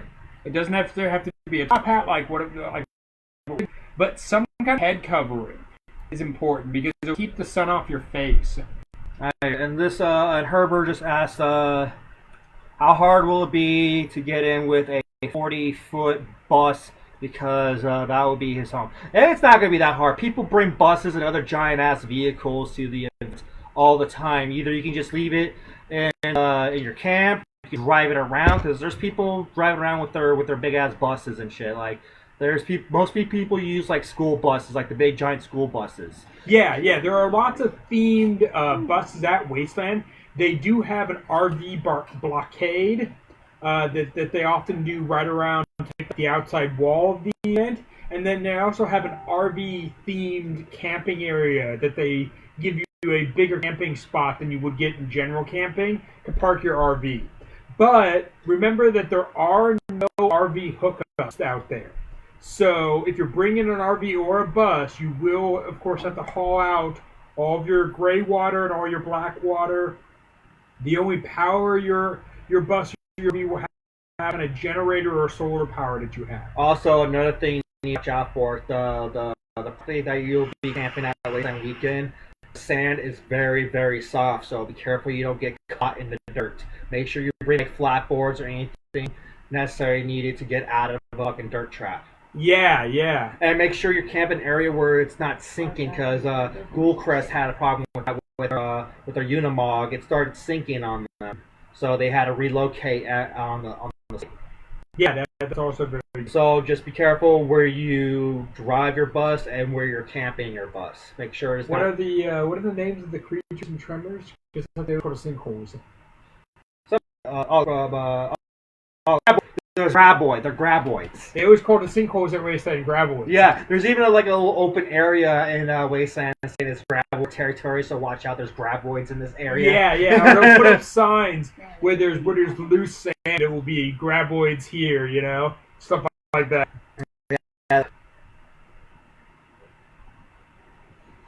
Yeah, thank you.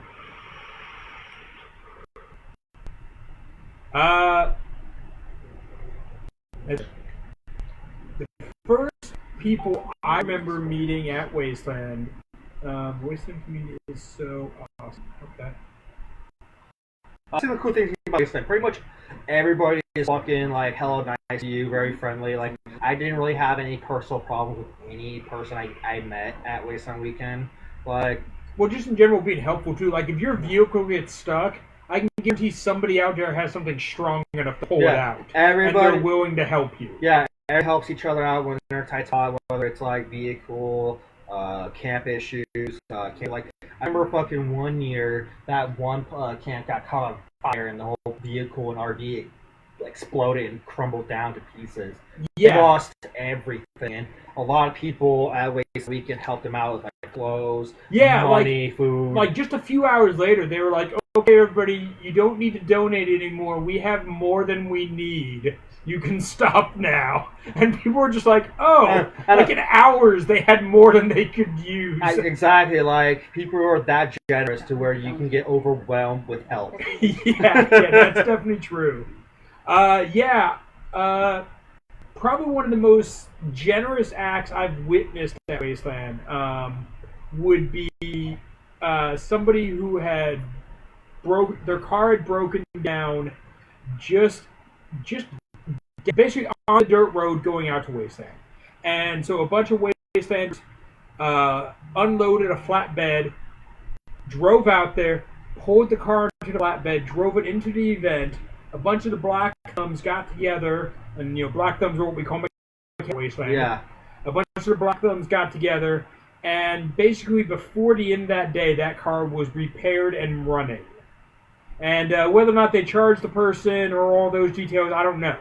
But my point is that they jumped in and just really made sure that person had a running car so that they could make town runs and stuff if they needed to. I don't remember exactly what made the car break down, but people were always willing to jump in and help. Oh yeah, like how I was actually at one time in a very tight spot, and how people helped me.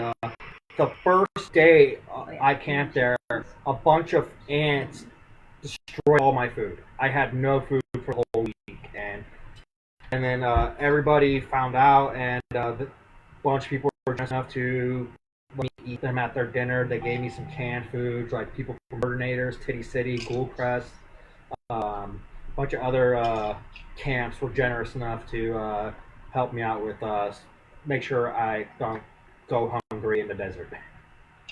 Yeah. So that was very helpful, and to this day, I have mad respect to everybody who was willing to help me in a dark time situation. Oh yeah, definitely. There's definitely plenty of that. Tanya. Okay. Tanya, I can't pronounce that. Maths. 2 years ago, my yurt tent was blown around, and I was having a hell of a time setting up. Then the nicest guy came to help me and help me. Wastelanders are the shit. Yeah. It's something to be. Another noob mistake would be not setting your tent properly, or it's probably because it gets hella windy out there. Yeah, the winds get really bad. As we call it, the W. Yes. At Wasteland, you're not supposed to mention the wind because it's calling a curse on us all that the wind will come. Yeah. So if you're at the event, you only refer to it as the W. The W, yes. Okay? W comes blowing through at like 60 miles an hour. If your tent is not staked and laid down right, just call them in. Sorry about that. It will end up being knocked down, destroyed, or end up what we call the tent races. Yes. It will be lifted off the ground and flying through the event. Yeah, you'll literally start seeing them just going down the streets. Yes. Enough though to like that one will win. Some, but I mean, but we everybody but should yeah, be. but like we'll still try to help though. We'll still like try to help catch it, make sure it doesn't wreck anybody else's camp. Right? Yeah. Yeah, the W can be really bad. It destroyed my entire structure at my camp this last year. I remember that. And we had no shade for the rest of the weekend. Thankfully, it was not a particularly hot year, but it sucked having no shade. So this last year's win was really bad. Well, okay, let's see this one. Christina says, I thought the W curse was so ridiculous. My entire tribe blames her for the disaster of last year because she refuses to say W. Well, maybe you should just call it W then. It's your fault! Yeah, maybe you should. It's your fault! That's what happens when you be a skeptic.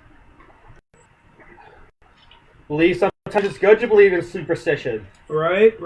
Here's the thing about Wasteland, is we have our own set of gods that we try to honor out there. The W, you don't piss him off. Or else he's gonna piss on you. Yeah, he's gonna wreck your whole camp and everybody else's, so don't piss off the W. Yeah. I know, usually captain and major, they'll get a little cocky because like they're close to hard structure, so they don't have to worry about wind. But like sadly for me though, because like I don't really sleep in the club, I sleep in a tent behind it. So I at camp again where the club is blocking the wind, and I just pray it doesn't change its course, which it usually does. So yeah. Right? Yeah. The W is harsh out there. Oh, she said, "Oh, I have learned." Okay, that's good. Good. I'm glad you learned your You learned your lesson. And everybody else. I just pray it doesn't change. Okay. Sorry, I'm trying to I hear remove some of the notifications that I got popping up like crazy. Okay. So, so that's a good one actually. Do you have a Wasteland religion or god that you really like? Because they have a bunch of those at Wasteland, like pseudo-religions. Mock like our real world religions. But do you have one that you particularly like? I'm not much the religious type of person, so I don't really have a religion. I mean, but like at Wasteland, they're made-up ones. Yeah, well, I don't really know all of them. I mean, unless alcohol is a religion, then I worship that. Well, of course. What is the Greek god of alcohol? Dionysus. It's Dionysus. Yes. Yes. Of course, Dionysus is a god of Wasteland. I mean, he's everywhere. So yes, Dionysus would absolutely be a god of Wasteland. And of course, if you want to go by the war boy religions of like Valhalla after death, then yeah. See, there you go. Yeah, the Valhalla. See you on Shining Chrome. Yeah. See you in Valhalla. Yeah. The war boy religion that is kind of a Viking meets car fanatic religion from the Fury Road is one I definitely like. Yeah, absolutely. I would say one that was new that in many ways surprised me how much work and love that they put into it was actually the Church of Catmeat. Catmeat. I don't know or why. The Cult of Catmeat. Yeah, for some reason, I always thought it was cat piss. The Cult of Cat Piss? The Cult of Cat Piss. That's why I thought it was the longest, and I was embarrassingly corrected. It's cat meat, dumb shit. Right? So for those who don't know, cat meat is actually the name of a stray cat that was just at Wasteland a couple years ago. That's because of dog meat. Yeah, so dog meat is something from Mad Max. Yeah, so there's the cat. They call it. Okay, that makes sense. So there was a Wastelander who discovered a stray cat that we don't have all the way out to Wasteland, but it was a little kitten that probably would have been dead if Wasteland discovered it. Now the same way under what's her name? All that. I don't remember. Anyway, she started a Instagram page called The Cult of Catmeat and got a lot of followers on it. And it was her first Wasteland, I believe. And then from there, she went on to create an entire tribe called the Cult of Cat Meat. And God is the little stray cat that she found out several years ago. And what she did with that, when I first saw it, I thought, okay, it's cool. Like, everybody loves pets. That's fun. That's great. That's really fun. But what are you going to do with that?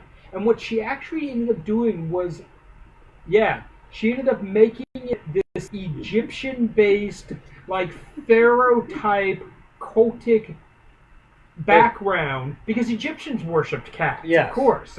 And so she did her whole cult of cat meat under, like, this pseudo-Egyptian language and background. It's amazing. It's probably one of the more fun, inventive, fake religions at the event.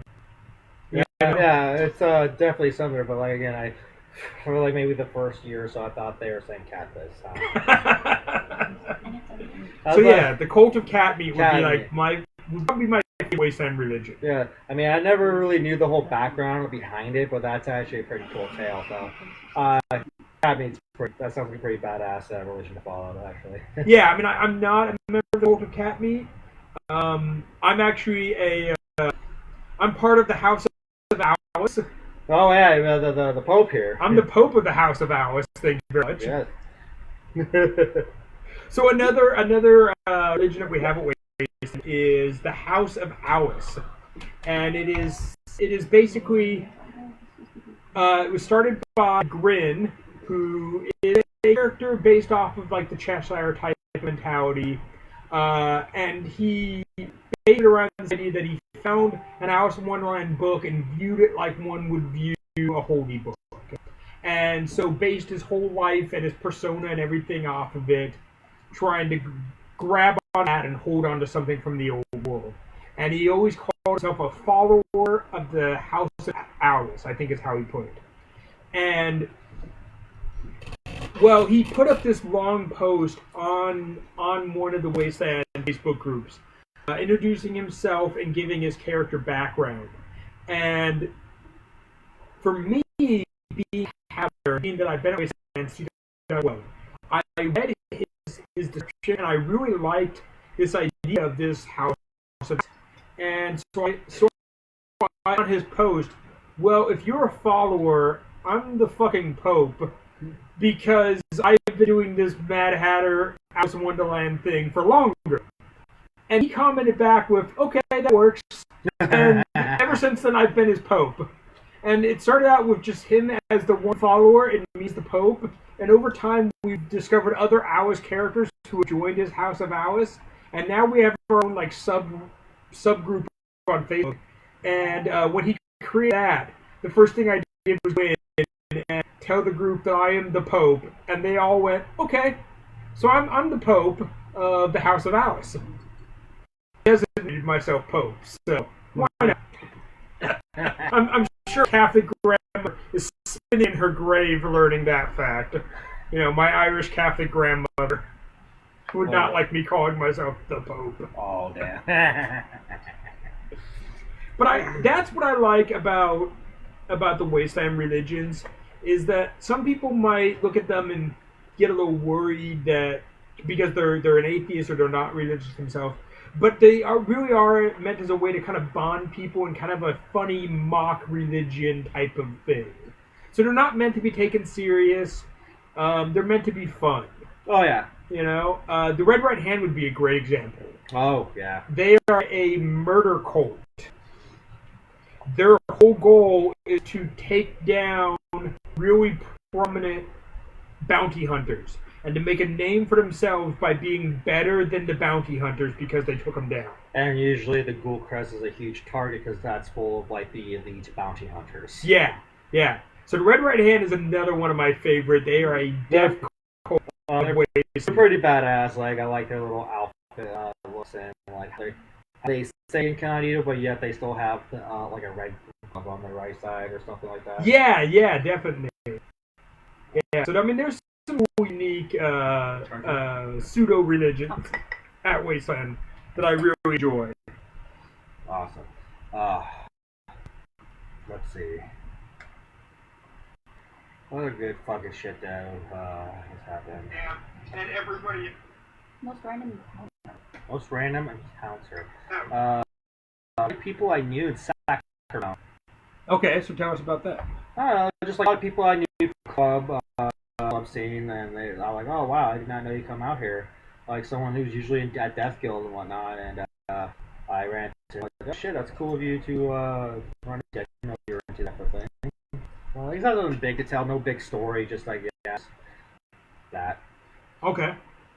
And that's Yeah, I'd say for me, because I did Renaissance Fair for like a good decade or more before I ever did Wasteland, and because I basically quit doing Renaissance Fair to make Wasteland my main event, running into people from my old Renaissance Fair days that I haven't seen often in several years is always a really good encounter for me at Wasteland. When I run into someone and I'm like, hey, I know you from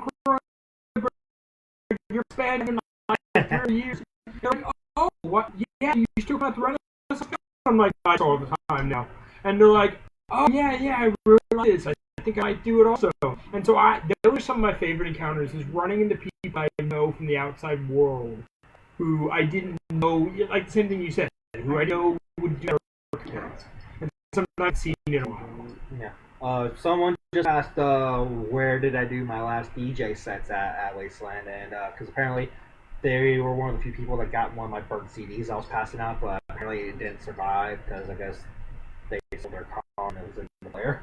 Oh. And they want to know if I'm going to plan to do it again. Okay, so last year I was DJing at a lot of places. I had like maybe 4 or 5 gigs. Okay. I was supposed to at the Forlorn Hope. I did that for multiple nights. That's probably like maybe one of my favorite places to DJ because like, I get to play old school goth industrial stuff, and I usually picks up a big crowd. And then I was at Wasted Saints. They're pretty known in the city of Wasteland Weekend. That was probably like my least experience circumstances I don't want to get into. I was all DJing at the Den, and the Den was actually pretty fun. I really hope I could go back to that one. And yes, I will plan hopefully DJ Wasteland Weekend, and I'll try to bring more CDs to pass out. So hopefully you will have one before they're gone. If not, I'll try my best to put one aside, especially for you since you were unfortunately lost the one that you got for last year's Wasteland. So he said you should read the backstory for the mutant flamingos. Pretty hilarious. Yeah, she says she's gonna send it to me later. Okay.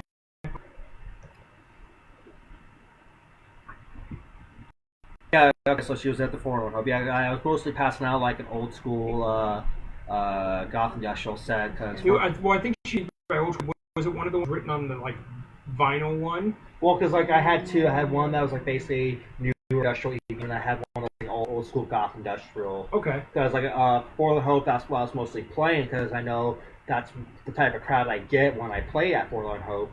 And so those are the type of CDs I was passing out, so they can still hear the same type of music that they liked, and that's something they're not really probably not that into. Yeah, so that's a good one for you. What is your, if we're going to go for another question, what was one of your absolute favorite DJ experiences at Wasteland? Okay, so that's probably my first year DJing for Forlorn Hope at I think it was in 17. Okay. Yeah. So I was DJing for them, 17 or 18. I remember first, second year. Can't remember her name, but she's like probably an unnatural redhead. Her hair is red. Okay. And like she came out and like she was wearing literally nothing but goggles, gloves, and a strap and boots. All right then. And I was like, "Cool, it's gonna be that kind of party tonight." And then she grabs a megaphone and goes to the front and just starts blurting out my DJ name, said, "Come inside if you want to listen to goth and industrial music and this and that." I'm like, So "Oh you're my a god, hype girl. I got myself this beautiful redhead naked chick on a megaphone yelling my name. I don't know if that's a good thing or a bad thing, but I'm enjoying this." Yeah, you got yourself a hype girl. Awesome, awesome. So then I got people coming in. Everyone's comes up to me on my booth, and he was like, "Dude, you're bringing in like in my inner goth child. Where are you from?" I'm like, "Sacramento, California." He's like, "Damn it, I'm from Atlanta, Georgia. Why can't you be from the East Coast?" Because I'm from the West Coast. Check my Facebook. And he was just basically having a good time, and another lovely lady who was not dancing at the dance area, but literally dancing right next to my booth, and like she was enjoying it, and like I know she had a bottle of sake, which is weird because like that was like the first time I ever saw someone had sake at Wasteland Weekend. Okay. So, and I love fucking sake. I'm like, "Excuse me, is that sake you're drinking?" And she's like, "Yes, it is. You want some?" I just pulled out my fucking cup, like, "Yes, please." So we had a drink, and then I continued my set, and yeah, I think that's probably my most favorite memory of DJing for Wasteland Weekend so far. That's a good one. That's a good one. Oh. We got another comment. We got some more on screen. Let's see what they say. Basic Christina basically described her CD, Okay. and then I gotta mix myself another drink. All right. So let's do. What is something you did at Wasteland that you've never done anywhere else? Experience you had at Wasteland that you've never had. It was like your first time, and you probably wouldn't be able to experience it. Drinking a Bloody Mary. You can drink a Bloody Mary at any bar, though. I know, but I never had it until I had Captain's. But what is something unique that you've met? Unique, okay. That you don't think you could do any place else but Wasteland, and that was something like that. Huh. I'll give you an example. Like for me, and I'll tell the story. Okay. But lighting a cigar with a flamethrower. Oh. Something along those lines. Something that you can't do anywhere else. Okay, I guess, fuck,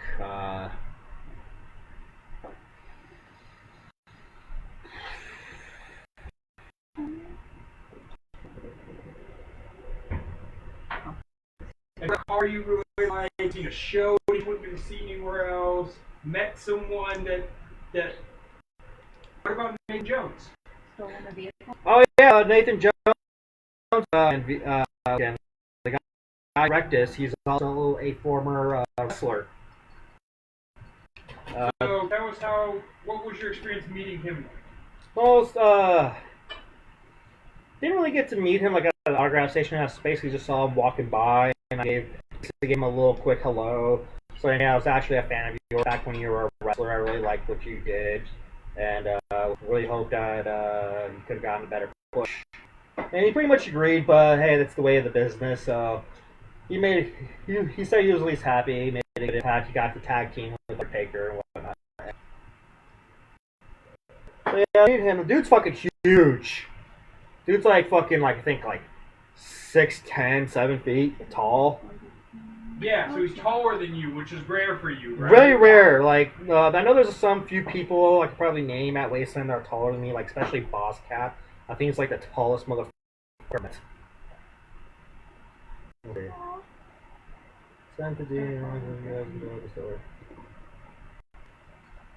Yeah, and then of course there's like probably the helicopter. Like it's not often I get to be inside a helicopter, despite it not being flyable or not. Carrying the helicopter around. I didn't get to do that. Oh, you didn't get to carry it? I didn't get to carry it either. And then like when I was DJing at Den, their DJ booth was basically a table that looked like a garbage dumpster. So I say my DJ booth garbage dumpster. Nice. So that's not often you could really say as a DJ that you DJed on a garbage dumpster. And yeah, and then of course climbing Thunderdome. That was a fun experience. I think that my first year I made that like a #1 priority when I heard Thunderdome, like an actual size Thunderdome weekend. I wanted to climb as high as I could. Okay. So you climb the Thunderdome and watch the show from there? Yeah, I watched the Thunderdome show on top of Thunderdome, so that was pretty badass.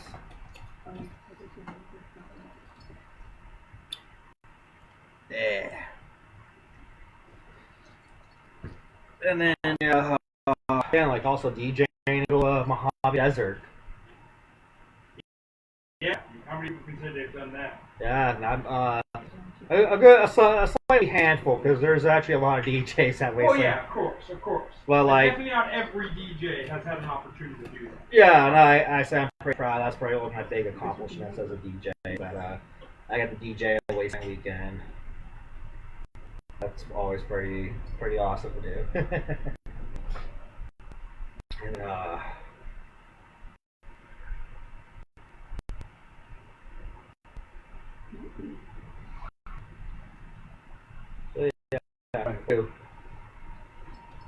yeah. So some really unique things I've done at Wasteland that I definitely not been able to do anywhere else. Like I said, light a cigar with a flamethrower. That was something that I've wanted to do for a long time because like they have a lot of flamethrowers at Wasteland. And I've seen flamethrowers, of course, going to car shows and going to different things like that over the years. But actually lighting a cigar with one was something I had wanted to do for a while, but I hadn't had the opportunity because they do try to control the use of flamethrowers at Wasteland. So certain campers are use them with approval and stuff like that. Yeah. But I got an opportunity this last year. There was another cigar club that it was their first year, and they were pretty hidden. I don't think a ton of people found out about them because they didn't have like a big sign or anything calling you in. But I had read about them online before the event, and I made it a goal to go find them. I didn't find them actually until Saturday night. But they had a flamethrower they had permission to use, and they made my cigar with it, and of course I got a picture of it. And that was probably one of my, most fun. Like you see the grin on my face when they're lighting a cigar. I'm holding a cigar like this, but I've got this grin, just like boom, just so freaking happy about that moment. That was definitely one of those things that like I would never have a chance to do that if I didn't go to Wasteland. It's a very unique thing to get to do in my life. That's cool. Oh god, I'm actually kind of jealous because that sounds like a really badass thing to do. Just get your cigar, shit lit, and whatnot. And then for me, some of my other unique experiences at Wasteland, getting to experience my son Theo's wedding by Wasteland Elvis. Oh yeah. And getting to give away my daughter-in-law for the wedding, Tiger Lily, was a really, really cool moment. I legitimately teared up during their little ceremony on top of Crest because like Rufio has become such a good friend of mine over the years, and we have this thing where he's my son, so like he calls me dad, his wife calls me dad. They introduced me to their kids. They have 2 little kids now. They introduced me to their kids as grandpa. Like, so it's this really unique thing where because I don't have kids, now I still get to kind of experience some of that, which is cool. And so that's something I wouldn't get without Wasteland. I think another thing of mine was like when I was doing my first Most Wanted bounty hunt, I was at the NCR camp, and then I got there at that time, and they pretty much put me and a bunch of other tribe members into like one of those semi-truck trailer things. Okay. And it got hoisted up like a forklift. Oh shit! Like maybe fucking over 100 feet in the air. Wow. And I was like, fuck, I was up there, but luckily there was a bar inside, so I was stuck there for a while because they're doing negotiations for hostages. Yeah, I saw that thing from the ground. I wasn't on it. Yeah, but I remember seeing it. I was up there, and I'm like, fuck, I am scared. Sounds like I'm stuck up here for a while, so at least at a bar, I have a cup. I'm going to start drinking and just enjoy what I got. Yeah, I saw that, and I would have loved up there. Oh, it was fun. Cool. I got to look down and like, ooh, we are high as shit. Like, and they had snipers armed and ready. Shit like that. It was fun. It was hella fun. So family is like nothing else. Yeah, I would agree with that. Also, for me, like Wasteland family has become like real honest family. That's what she said. Wasteland. Oh yeah. Like, no. Yeah. Wasteland family is like nothing else. That is true. I agree. Like seriously, like Wasteland give me its home. Yeah. When I'm not there, I get homesick because like throughout the whole year, I wish I was there. I wish I could be with everybody again and live that life. So that's why I'm always glad doing like Wasteland themes, and so I get to see just a fraction of the people I enjoy company with. Oh yeah, definitely. So like the Fuel and Hunter's Night and whatever local area get together that people have that I'm able to get to. Yeah, absolutely. Yeah, just seeing the smaller coffee events is really fun for me. Some of my really fun experiences definitely come from the small offshoot events, like Winter Games or Hunter's Night, of course. Hunter's Night's always going to be a special place. The unofficial ball, Mm-hmm. Nuke Yule. I mean, some of those events that have shot off from Wasteland probably would exist if Wasteland had never existed. Yeah.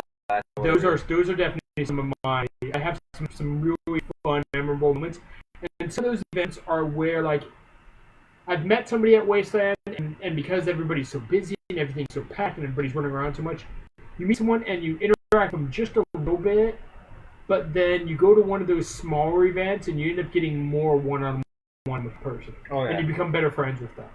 Like, I definitely like some of that stuff, you know.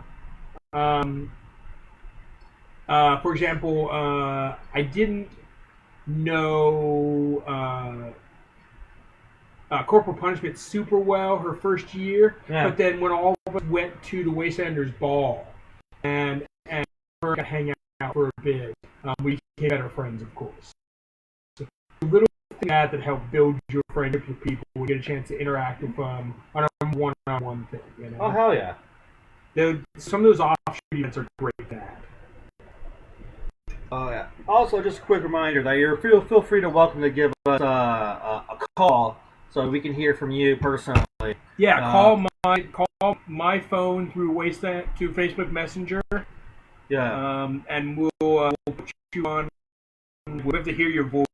Yeah. So again, like his FaceTime messenger, his name is literally on the post. So just feel free to give us a call. We'd like to hear from you instead of like, comments or something. And don't feel shy and don't remain silent. We're all friends here. We love Wasteland.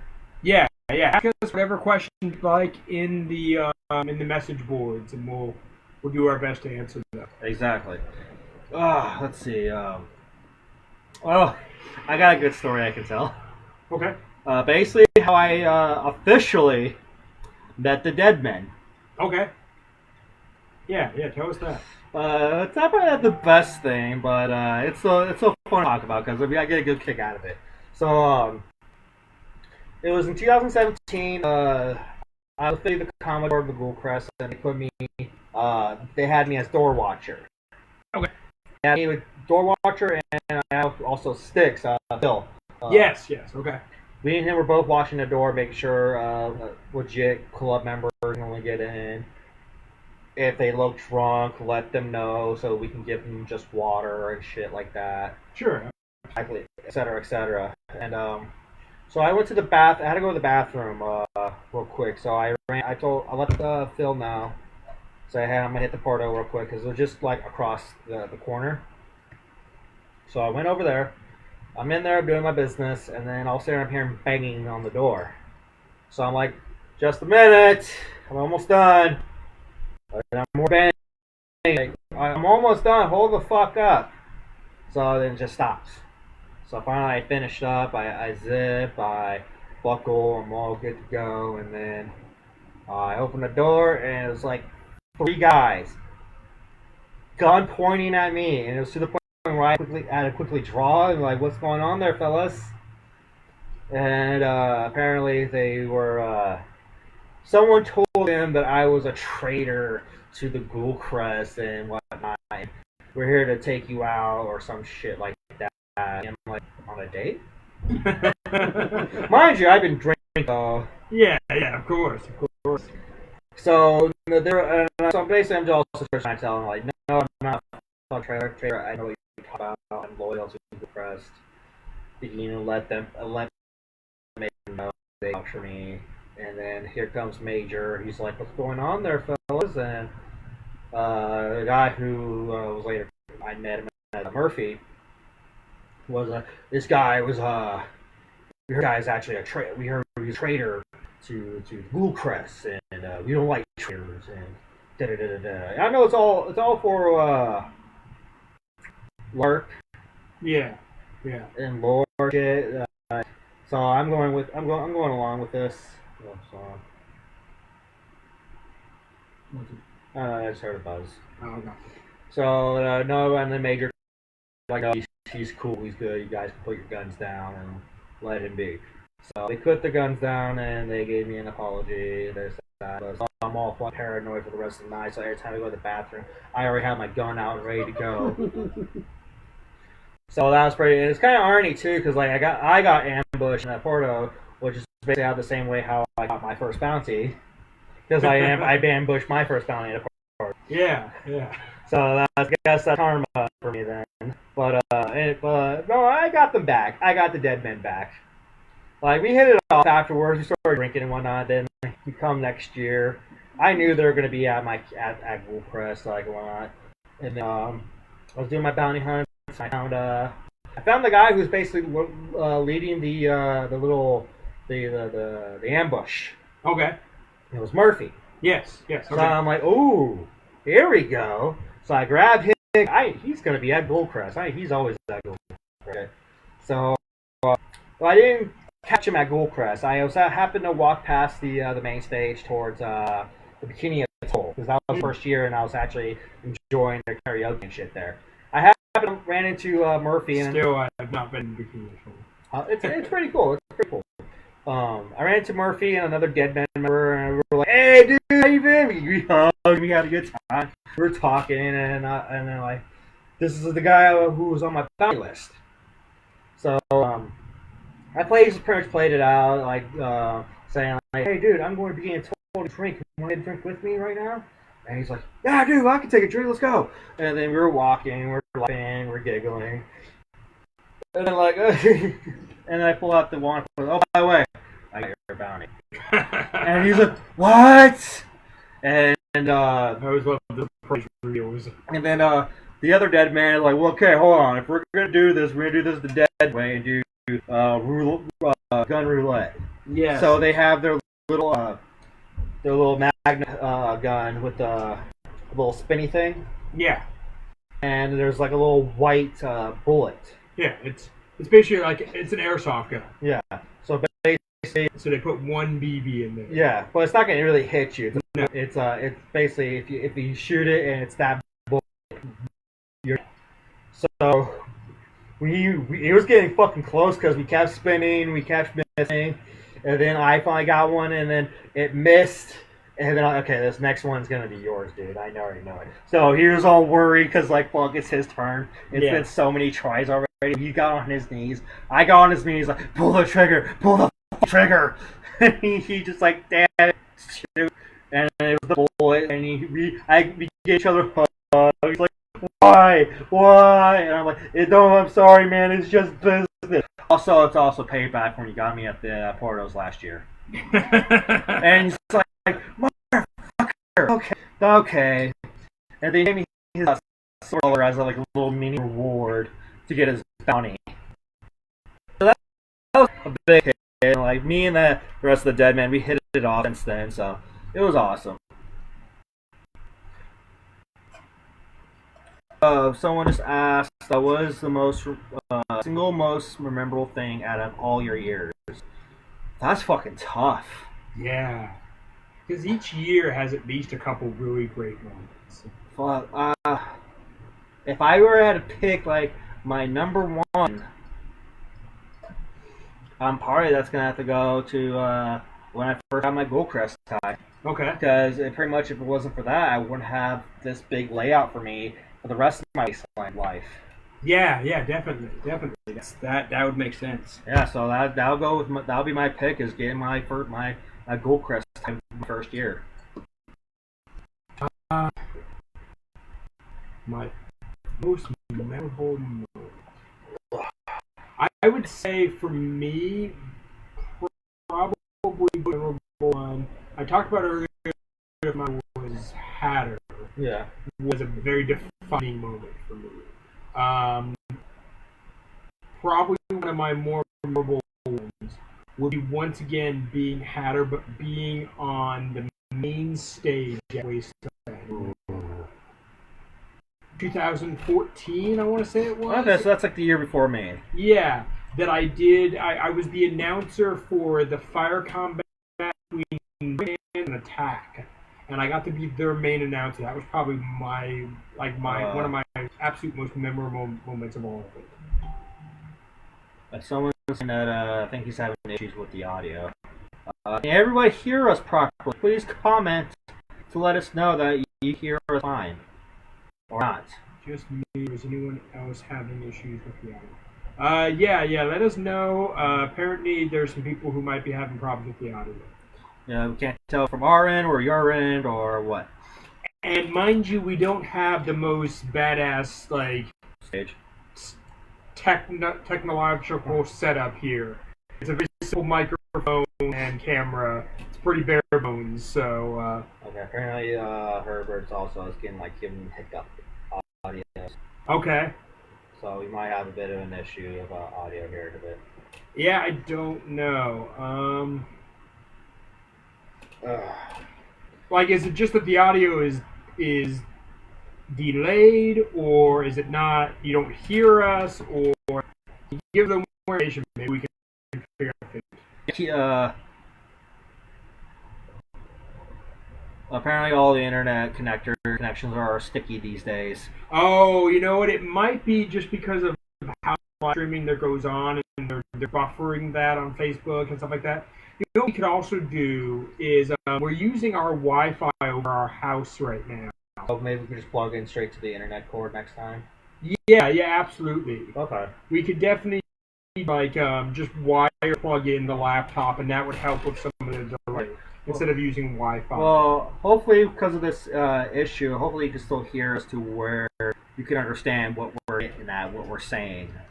Yeah. We'll definitely work on what we have going on here at the house. We'll try to make it better as we're learning, because this is the first time we've tried to do this. Yeah. A little audio delay and the key jerking probably due to the server. Yeah, like I said, it could be because we're over Wi-Fi. We need to plug directly into the internet. That might help it. Yeah, so definitely some notes for ourselves next time. Yeah, well, next time we'll make this a little bit more better for you guys to hear, watch, and understand. Yeah, because like I said, we're learning as we go. We'll try to get better writing, better video, better sound, better streaming flow, as it were, as we go. All right, yeah. So yeah, that's something to go. Thank you for pointing that out to us. We'll make sure to. We'll do what we can on our end to improve it for the next time. Like I said, we're learning as we go here. So we'll do this again probably next Saturday. Oh yeah, I'm sure we can do this every Saturday at 5 o'clock Pacific. Yeah. So that way, we'll learn as we go on this. Yeah. Well, hopefully we can get this working out. Hopefully we can keep doing this and hope to entertain you guys and make you feel not so cooped up in your guys' place. And feel not isolated during this lockdown. Especially for people who are Wastelanders who are also missing away home. And the fact that they're stuck in their houses, they can't really do anything much. So this is basically for us Wastelanders. Oh, and that's something also I should give a shout out for. This goes out to pretty much all of us. If you are in a spot where you're you're fortunate enough to still be working and have a little extra to spare, and you want to get something for Wasteland, see if you can buy it from a Wasteland artist. Try your best to support in the community because there are definitely a lot of Wastelanders who are struggling to work with this lockdown. And I understand not everybody has extra cash, but if you do, if you are looking for a unique piece of jewelry or weapon or something, try to spend that money in the community with the local artist. Support your local Wasteland community and artist. Just a little shout out for them. That's good. Cool. Oh yeah. Emery said forward to see you tomorrow. Yeah, what he's referring to is like since I usually DJ at a club every Sunday, but due to the lockdown, all bars and nightclubs and stuff have been pretty much closed until further notice. So I really DJ club until future reference. And DJ is a big passion of mine, and I know a lot of the club people from the club always love going to club, and now they can't, so they don't know what to do. So do a live DJ video set for them so they can still have that club feel on their Sundays. Yeah, last week Danny DJ'd similar to this live stream at about 9 p.m. till about midnight, and a bunch of people chimed in and watched and definitely enjoyed it. I'm supposed to be at the end of the day's event this weekend. But he's stuck in New Orleans for over a month. Actually lives in the Mojave Desert. Oh wow! So that's a bit of a distance for you. How you've been able to take care of yourself out there? That I really your. Well, that's the thing about the shelter place orders is you're not allowed to leave them basically. I know. So like. So like yeah, if you're there now you're stuck. Like your vacation has been extended. I know, but like that kind of especially if you're like in a hotel or don't really have a place to like crash. Yeah, I don't know. I mean, obviously we're not under that here in Sacramento. We are allowed to leave and go home and stuff. Yeah. I don't know exactly how it works for everybody. Somebody who's under. I know every state is different. Yeah. We have a few in Vegas and northern Arizona that might be able to help you out. Huh. Okay. Bar still open and fully stocked. Like, is that your personal bar, or is that like a regular bar you go to where you're from, Herbert? Yeah, if you guys are open, I mean that's yeah, that's great. Great, I guess. I mean, as long as you're making sure to follow whatever rules there are for your state or city or county. But if you can be open, sure. I mean, do whatever they tell you to do. Any being decided county by county, state by state type rule right now. So as long as you're not breaking your local rules, that's all right, you know? Right. But of course, we all know, you know, try our best to stay away from people to not get sick, you know?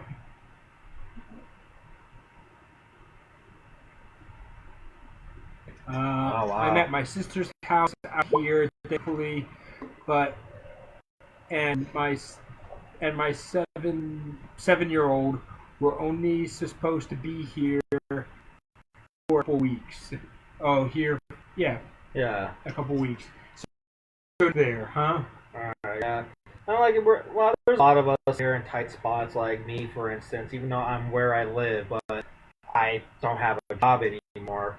And I'm having a hard time getting a job because of circumstances. So I'm just trying my best. I'm trying to see if I can file unemployment. I filed for food stamps and Medi-Cal, so I at least have that going on. And hopefully I can get a break and get back on my feet during these hard times. That's like another thing too. Like when I do my DJ sets live on Sundays, I do a little donation to my PayPal, Cash App, and I'm working on a Venmo right now. So, and people have donated to me, which is very generous of them. So I at least have that going on. Let's see. Essentials travel is still permitted here in New Orleans. Okay. That's good. That's good. I mean, but then again, it's one of those things like you have to know, I guess, what counts as essential travel. Mm-hmm. You know, so I don't know what their rules are, but yeah, that could be different. I'm thankfully in a spot where I'm still working. For those of you who don't know, in the real world, in everyday life, I work at a warehouse and drive a forklift, and we're part of the auto repair industry, so we're deemed essential and we're still open. So I'm privileged enough right now to still be working where a lot of people aren't. So I'm grateful for that. At least I still have my regular income. Yeah. Me, it was just bad timing. The restaurant I was working at closed down literally a week before coronavirus started, a pandemic issue. But I mean, I would be willing to bet that because even before the announcement was made, people were avoiding going out. But that probably hurt your restaurant's business. Well, it was more than just that. My boss told me what pretty much went down, and it just sucked. It was just a bad side effect day one. Okay. So yeah, it was pretty much that. It was unfortunate too because like we were getting business, and it was a good job. I enjoyed my job.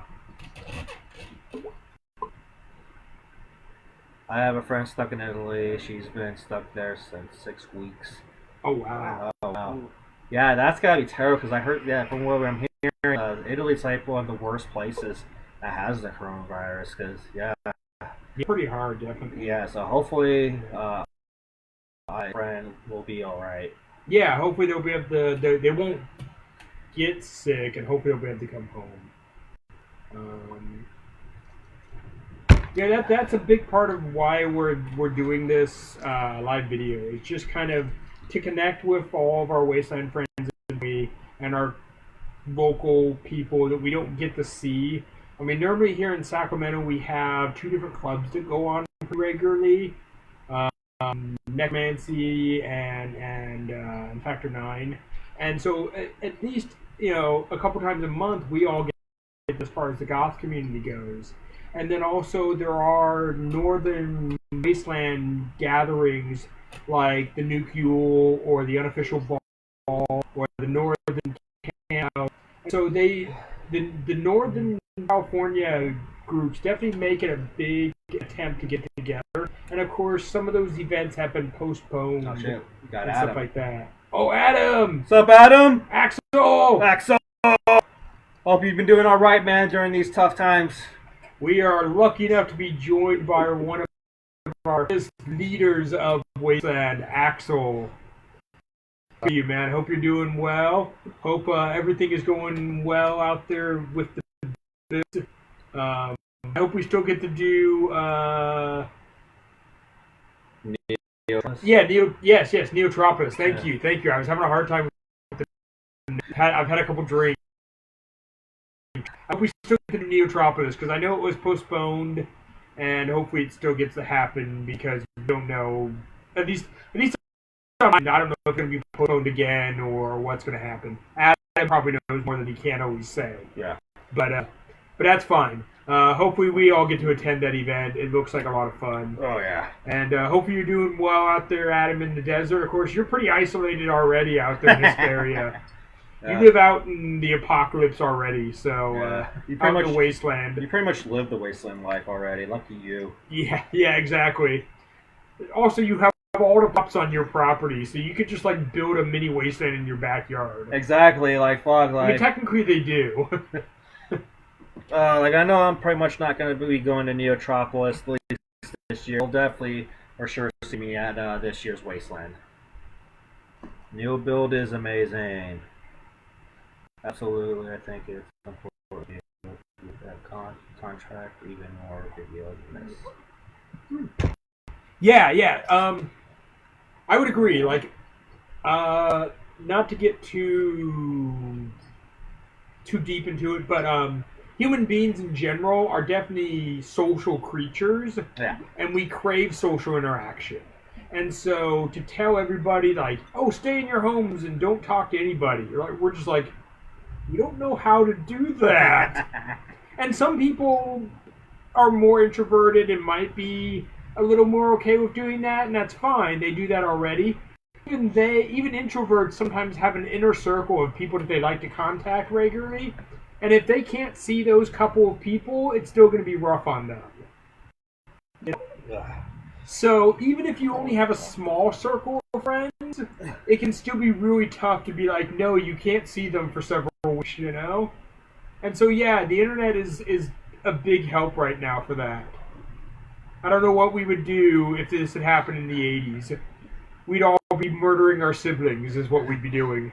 Someone said that they're glad that the event got postponed, which means they can go now. Yeah, it gave us more time to work on it. Because I still have projects I'm going to finish, and they would not by April 21st. There's no way. Oh, yeah. Like, a bunch of events come on within the spring, so I'm probably... I'm going to basically see how it looks, what to expect, because, like, at this point, I don't know what to expect fully of Neotropolis, so I'll probably just wait till next year. Yeah, I mean, for me, like, I'm really excited to go. I want to be able to go. I'm thinking, my own finances have been hit by some unexpected things, just car repairs and stuff like that, new phones, stuff like that. And so I haven't bought my ticket yet, but Oh, yeah. I know, like, once I get back on my feet, I'll be one of the first few things I'm going to be doing is get my Wasteland tickets. So I got that secured and ready to go. Yeah, it says, my kids are literally trying to kill each other. Well, see, like, I grew up with, so I come from a family of 6, 8, if you count the adults, so 6 kids, 2 adults. I know what it's like to grow up in a packed household, sharing rooms, and being stuck indoors on a hot summer day or something, or a rainy day with your siblings. So I know that, like, if that happened in the 80s, we'd all just be like murdering our siblings. You know? Shoot, that's another thing too. I just realized for Neotropolis, it's going to be like seasonal weather out there. So I wonder if it's going to be less windy, more sunny. We'll see. Yeah, we'll have to wait and see, because originally, being in April, it was going to be, of course, summer weather. And is now it going to rain? Will be different for June. Like, will it rain there? We don't know. Yeah, like, instead of the W, they're going to say the R. The R. The R. It's got to be pirate-like. The R. The R. Oh, let's see this. Rio should be amazing for the new immersive interactive game for the event. Oh, awesome! An interactive game. Ooh. Yeah, there's definitely a couple different camps that are talking about interactive games utilizing technology like the NFC tags, and like people are talking about trying to bring out things like maybe some kind of laser tag. I was about to say, like, they should do laser tag.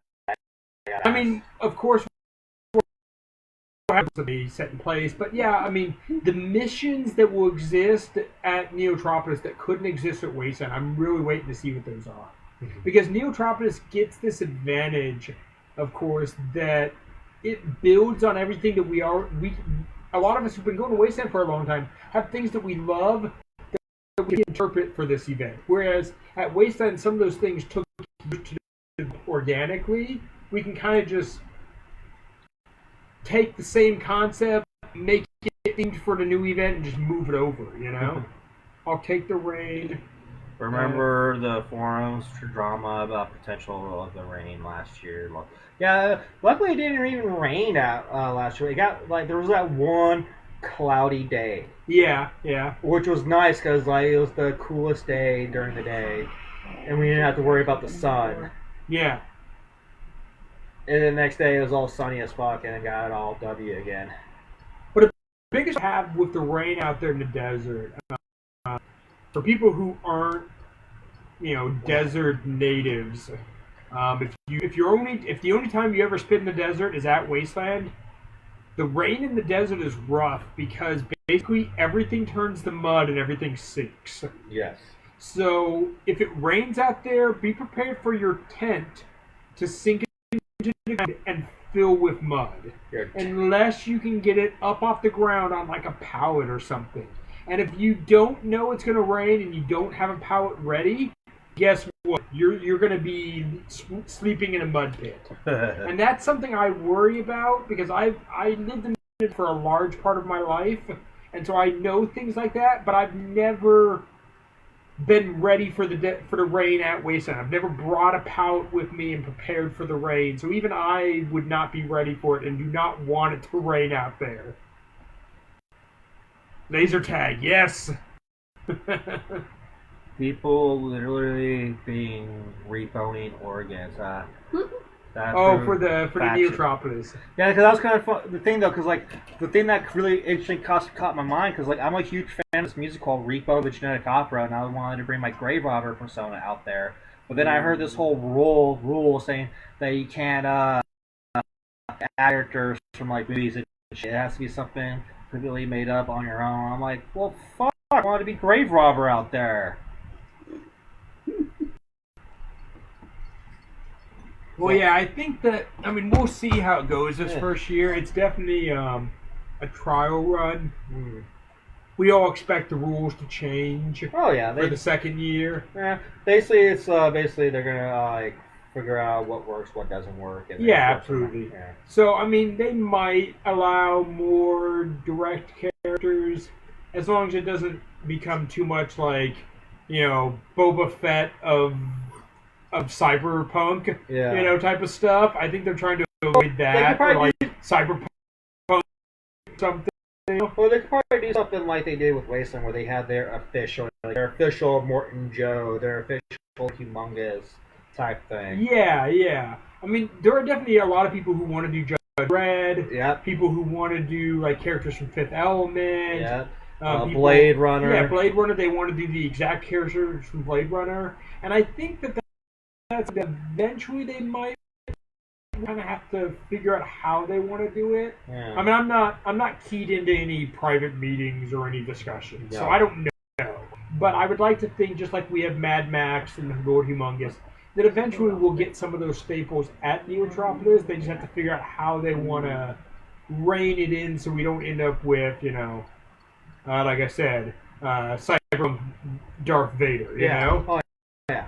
Well, that was like another thing too, like what they mentioned with like in map for Wasteland, like that, like, oh, you can't be like a Wasteland out Batman or something like that, or this is just a Halloween costume I was wearing before the apocalypse and shit like that. I was wearing a Batman costume. Like, I remember What Snows from the Apocalypse channel on YouTube. What Snows? Apocalypse Post. Yeah. Mike Darling. Yeah. Or Makeshift. Yeah, he posted stuff like that for like things you should know before you go to your first Wasteland or some shit like that. Last year, the snow at Uranium Springs for the tree was soggy.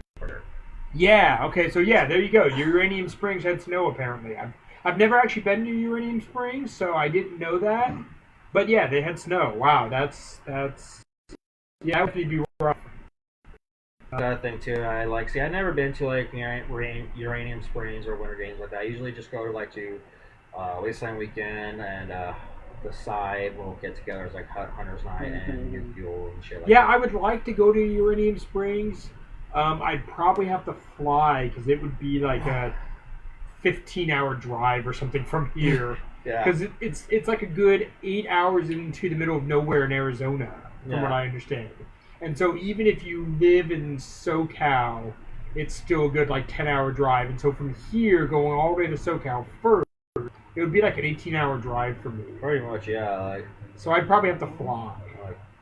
Like hell, I even didn't go to I've never been to this official one here in SAC, but never the legit Wastelanders Ball and stuff. I wanted to go, but like I don't know. Formal balls like that, it's really iffy. I'm really iffy with, like personally, not that, but it'd be cool to just go. But who knows? We'll see. I might go in sometime in the future. Yeah, I went, of course, when I lived in SoCal once. It was the second year of it. I went to the second year of it because I lived nearby, so that made it easier to attend. Okay. It's beautiful there, to be fair. It was late November. Uranium Springs. Okay. Yeah, I know they have an event in November. I think it's the something Ash. Ashfall? No. I know there's the one on the East Coast, like Southeast Coast, called Aftermath. Yeah, but no, it's the Festival of Ash. Festival of Ash. November. It's the November Uranium Springs one, I think. Okay. I think it's Festival.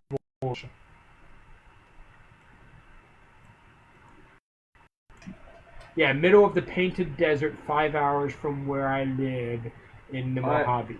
Okay. Have a good night, Envy. Great saying yes. Yes. Have a good night. Yeah, I don't know exactly where everybody is, so you guys all might be watching this at different times across the country. So it might be late in your area, Yeah. And like I said, we do this every Saturday, so just keep your ears on, like, hear from us. We'll do it about 5 o'clock our time. Pacific. Yeah, Pacific time. So whatever that ends up being for you, you do the math. Yeah. I don't know where you live. Say if you're like in Colorado. Or maybe I do know like where you live. In the Colorado middle. Yeah. An area that's like a 2-hour thing, but if you're like on the East Coast like New York, shit, that's 3 hours, yeah. Yeah. So yeah, try your best to tune in if you can, and if you gotta step away or go to bed or whatever. No, apparently it's not for the Festival of Ash. Oh, okay. And I don't know what their November festival is called. Yeah. Oh. Whatever. I just noticed they do have at least one called Festival of Ash. I see a lot of posts from Doc. I'll be back. Schofield or whatever his name is, who runs that event. Who he's always talking about whatever their next event coming up is, and I get his posts from those, but I've never actually made it out to one, just because of how far away it is.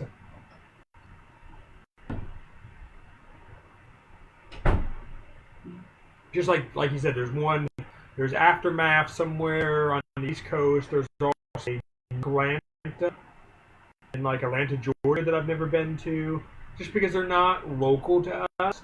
And I'm sure that those events get the people that live nearby, and even a couple hours drive or something, they show up and they enjoy them.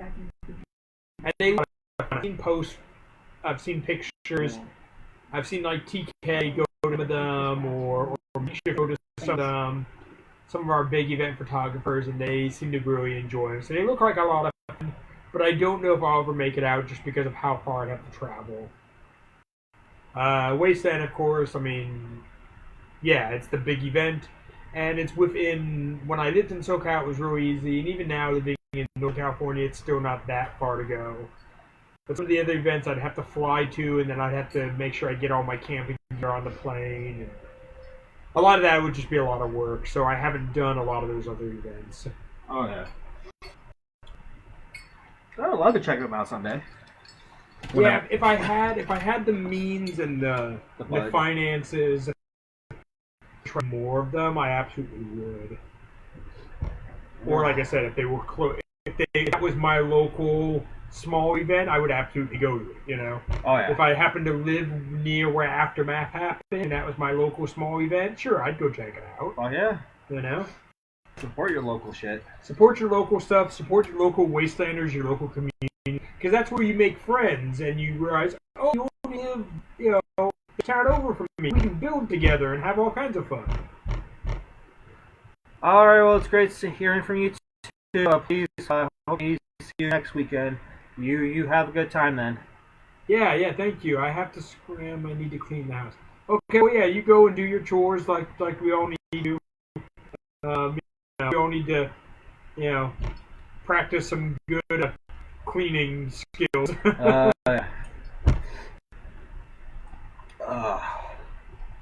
Yeah, another thing I like doing at Wasteland is going to Bartertown. Oh, yeah. Yeah, a lot of cool things. You find a lot of cool things over at Bartertown. Some people actually will barter for you. There's a little section where random people come and do like a little swap thing of bartering.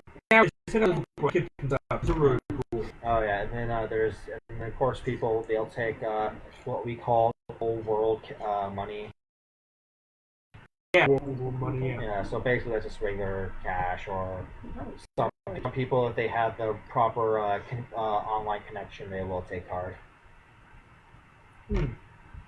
That's a good one. What's something that you bought that you didn't know you wanted until you saw it? You didn't know you wanted it and needed it until you saw it for the first time. And you're like, I have to have that. I'm bartering for it right now. Oh, I'll be right back. I'll go grab it. I'll go grab that. I knew this would lead to something good. Yeah, I'll go happy grab that. So yeah, if you've been going to Wasteland for a long time, you'll definitely know that feeling. You see something in Barter Town or at somebody's booth or somebody has that you never knew that you had that. You never knew it existed and you never knew you knew that. But now that you've seen it, you have to have it. Whatever price they want, whatever barter item they need, you will accomplish it to get that. And we definitely all, I think, here. So we're going to see what Commodore's item for that is.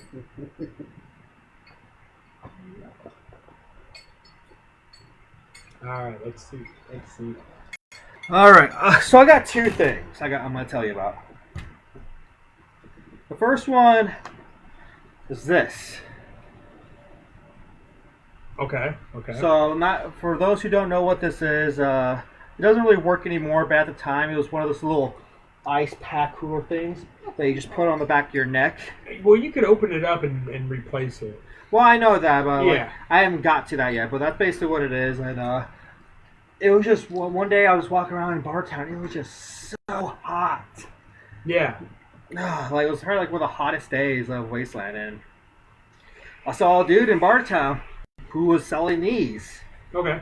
And I'm like, that's fucking perfect. I will take one. And then I got it from him. I put it on my neck, and oh my god, I felt never better at Wasteland Weekend. I was nice and refreshed. I felt more active. Yeah. And it was just amazing to have on you. Oh yeah, definitely. And then the second thing is this gun right here. Okay. What's unique about that gun? Well, just the fact that, like, well, here, if you feel it, you guys are not gonna know, but if you feel it, like, look how it feels. Oh, it's got the weight. Yeah, like, Yeah, it's like a real squeeze trigger. See?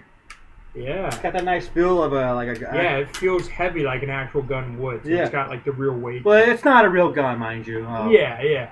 It's like an airsoft. It's a really nice replica.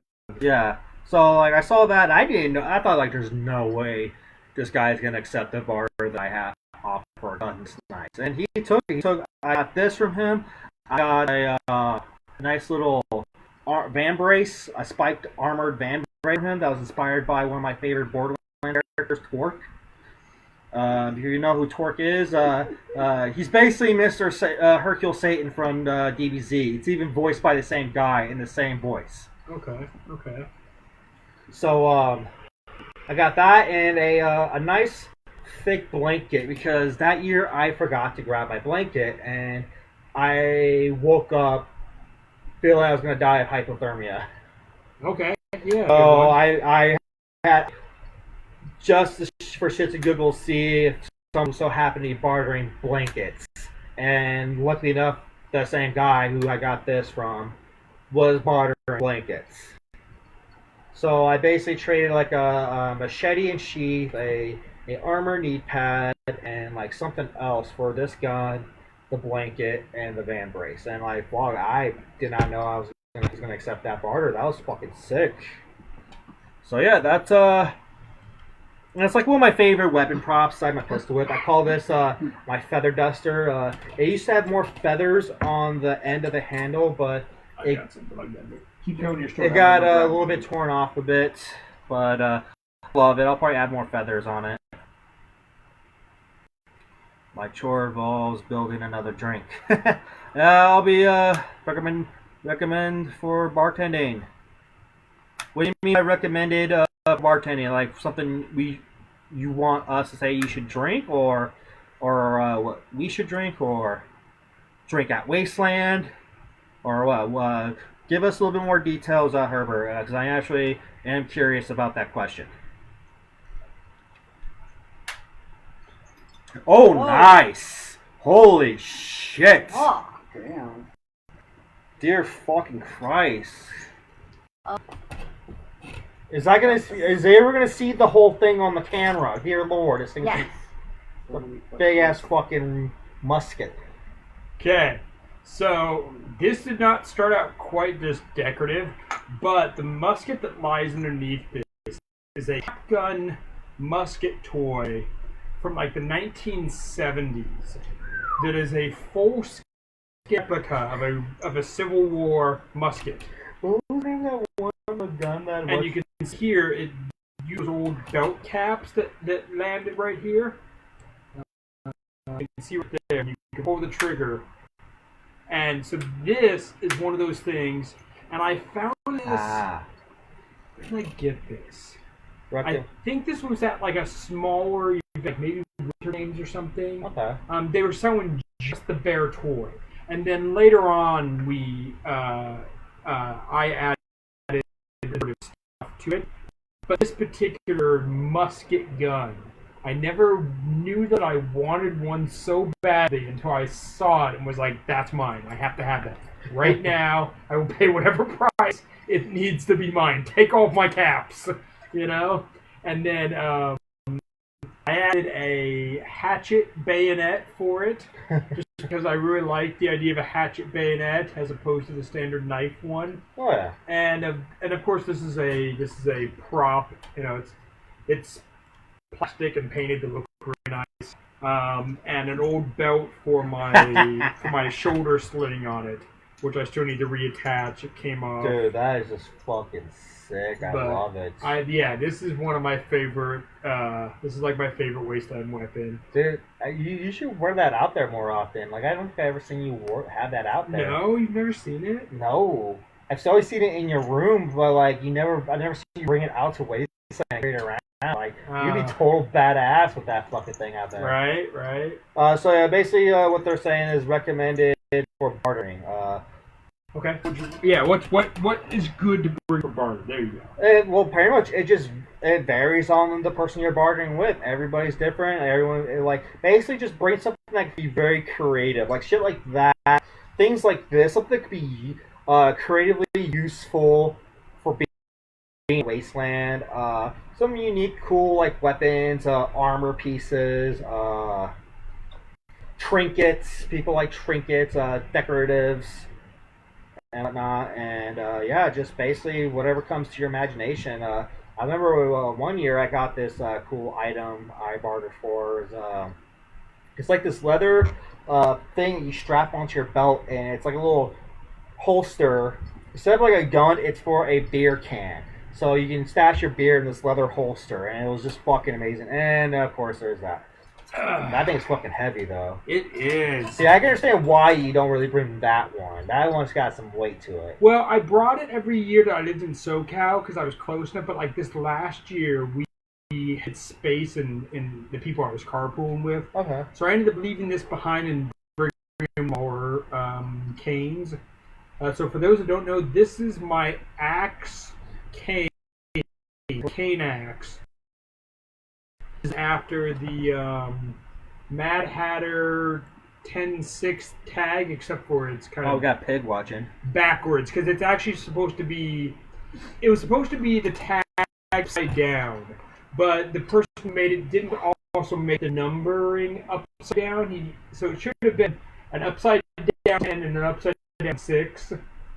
So anyway, like a 0, 1, there was some 9. misunderstanding in the way I asked for the design, but it works. It works. I really like it, and it is a cane plus also a big axe. Yeah, that thing's and this is one of my more favorite items for Wasteland, especially when I'm walking around during the day. It looks so mean. Okay, and intimidating. I got one more. Okay. I know I'm gonna have to tell the story about this, and I know I told it the last video, but I'm gonna have to tell it again because I actually didn't pull out the sheet. So hold on. Tell them what you would recommend stuff for bartering. Okay, some basics. I would say cigarettes. Whether you are a smoker or non-smoker, bring cigarettes because people will barter just about anything if they've ran out of smokes. If they've ran out of smokes and they have something you want, you're a smoker, they'll barter with you. Another good thing, simple things like beef jerky sometimes really work. Pickle juice. Pickle juice. Or pickles. Yeah, or pickles. Another good thing is handmade stuff. If you are willing to make things and then you barter those with people for what they've made, a lot of people will take a handmade item for a handmade. Even if one item might be perceived a little more valuable than the others, like if they have it listed in their booth at X amount of dollars and you think your little bracelet is worth the same amount, maybe just ask. Maybe they'll take it anyway. Because maybe they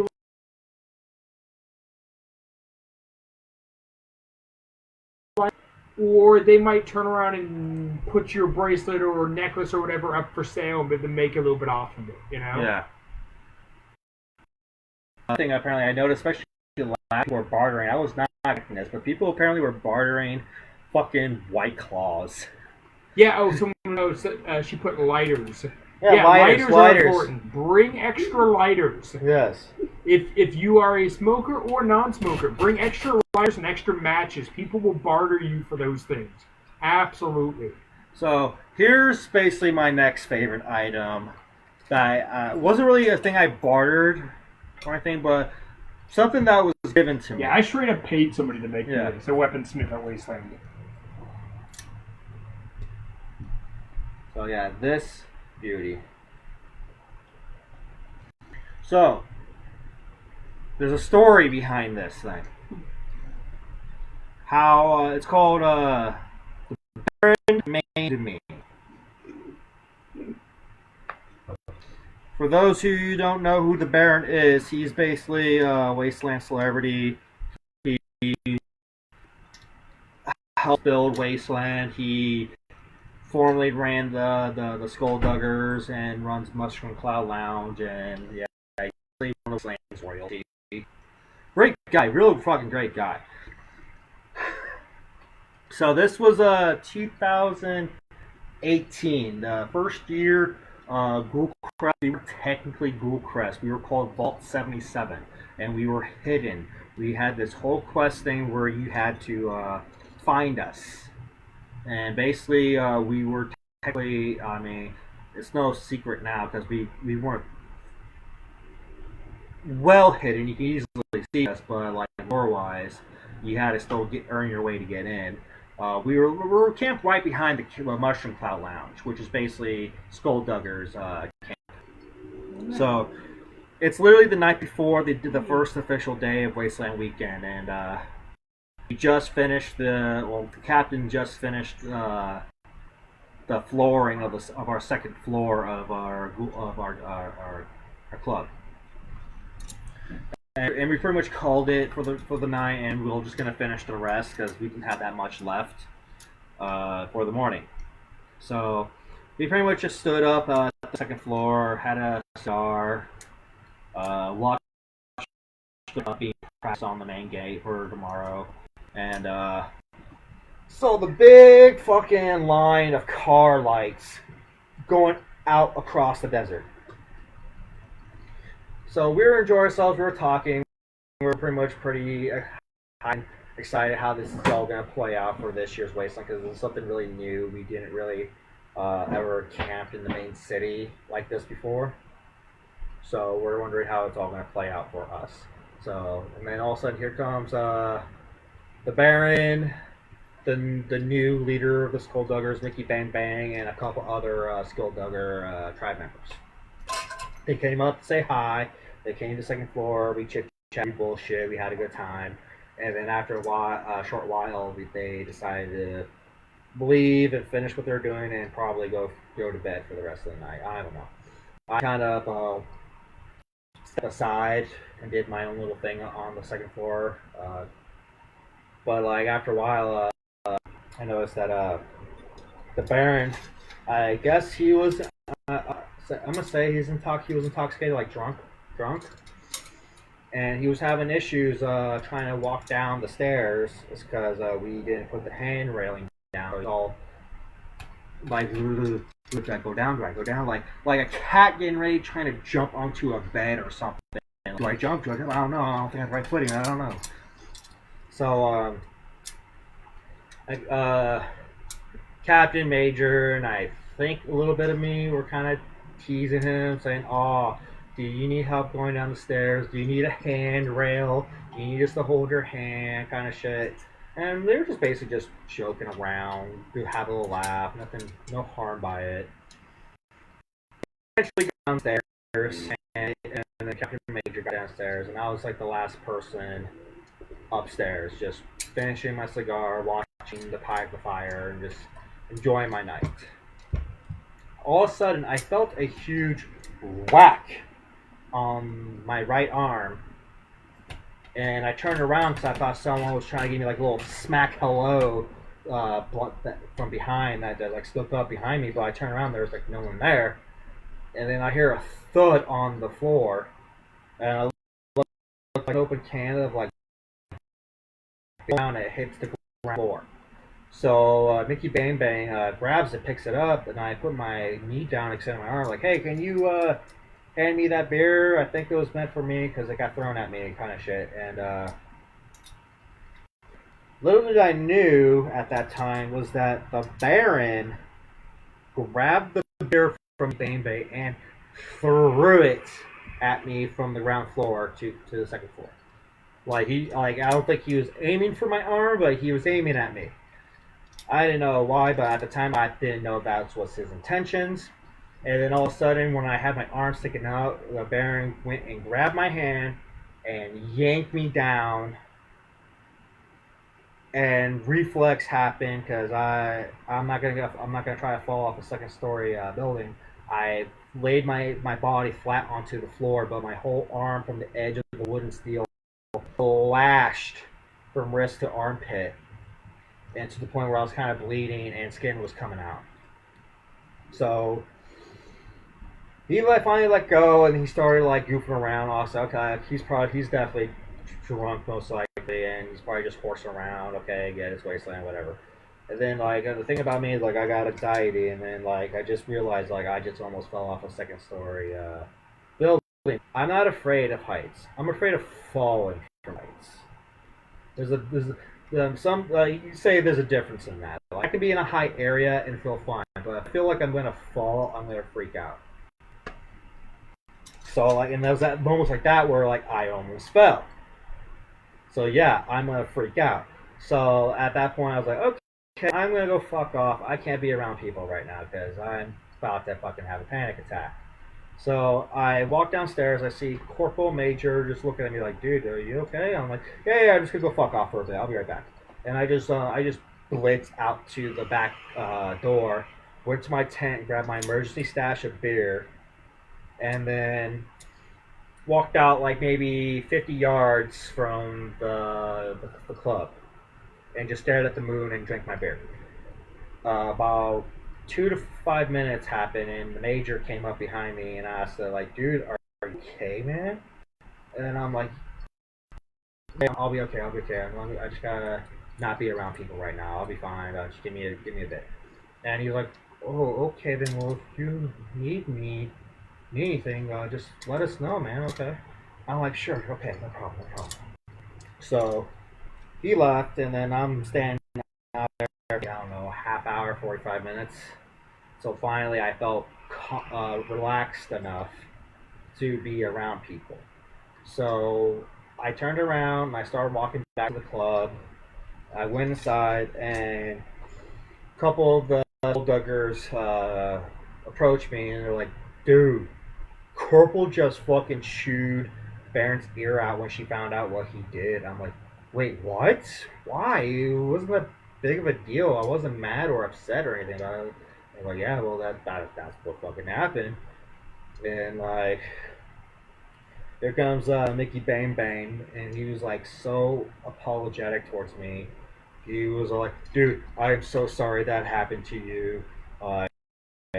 and this isn't the first time the Baron's done this with a couple of tribes. I don't want to lose the relationship between you and the Crest. I really like what we got going on, and please just accept my apology, and please don't be upset about this. And I'm like, dude, it's okay. I'm not upset or anything about that. And then the Baron's wife shows up. The Baron's wife shows up. Still alive. Yeah, we're still alive. Yes, we're still alive. At least for the. I think we put the event for like 8:30 or something. So yeah. If we get drunker, we might want to not continue to be live. It's just going to be nonsense. Yeah. I learned that last time. Oh, yeah. So yeah, anyway, the Baron's wife approached me asking what happened. So I basically told her what happened, and then she was like, "Oh, okay, thank you. I'll be right back." And she walked towards the Baron because Baron's like way over here, and then like we don't hear anything, but we can tell that she wasn't happy, and the Baron. He looks like he wasn't having a good time at all.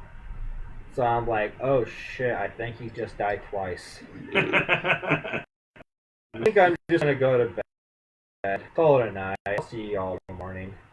And so I go to bed. I wake up. I can hear Captain Major up and working already, so I immediately get up and get out of my tent so I can start helping out and get shit finished before the event starts. And then I go towards them, and Major's like, dude, the Baron's looking for you. Wait, what? He's like, yeah, he wants to apologize for last night. I'm like, oh, okay, yeah, that's fine. And I realized what the fuck just happened. I looked at my arm. Oh, fuck. I should probably get this checked out, get this cleaned, because it looks pretty bad, and I'm getting infected in the desert.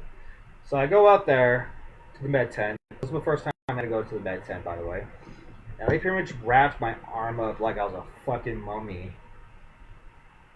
And of course they cleaned it off. They put like triple antibiotics, ointment, shit like that. And then I bandaged it up and then wrapped me up. So I'm like, okay, cool. This should be fine. And then I went to go look for the Baron. I had to wait for a little bit because by the time I hit the Mushroom Cloud Lounge, it was in the middle of the gate ceremony, so he was a part of that, so I had to wait for him to finish and come back. Okay. So I waited. It didn't take that long. It took like maybe, I don't know, 10 minutes. And then he came back. I said hi to him. Said, hey, I heard you're looking for me. He was like, oh, yes. Come over here. So he pulled me aside, and he, again, pretty apologetic to me. And this is where I learned that apparently he took the joke about the stairs a little too personally than he should have. Under the influence he was. And he shouldn't have acted that way. He should have done it in a different matter if he felt that upset. He didn't have anything against me. He actually thinks I'm a really cool guy. And I just told him, like, yeah, dude, I'm not upset. I get it. You roughhouse, this and that, and I'm not taking it personal, whatever. And then he's like, I'll be right back. He goes to his tent, comes out with this, and he said, here, this is a gift from me to you to show there's no bad, and my sincere apology to you. So I grabbed it. And then, yeah, I fucking love this fucking thing. And it's kind of funny, too, because, like, literally right before I went to bed that previous night, I was talking to, like, a couple of people, like, mostly my tribe members, like Major and them. And I'm like, oh, yeah, the Baron's a fucking great guy. You guys fucking guns and daggers and knives and cool shit like that. The thing I got from him was this fucking scar. And then next day, he gives me this fucking cool ass sword. In my head, I was like, dude, I was just fucking around last night. I didn't really mean it. Fuck. So yeah, this is basically my favorite guys I got at Wasteland. And like me and Ben, we're still cool today. We still from time to time we'll joke about that fucking day and have a good laugh, and nothing bad between us. So yeah. Okay, here's a good one. All right. Without getting too much into it, but tell us maybe just a name of a few of your Wasteland crushes. Fuck.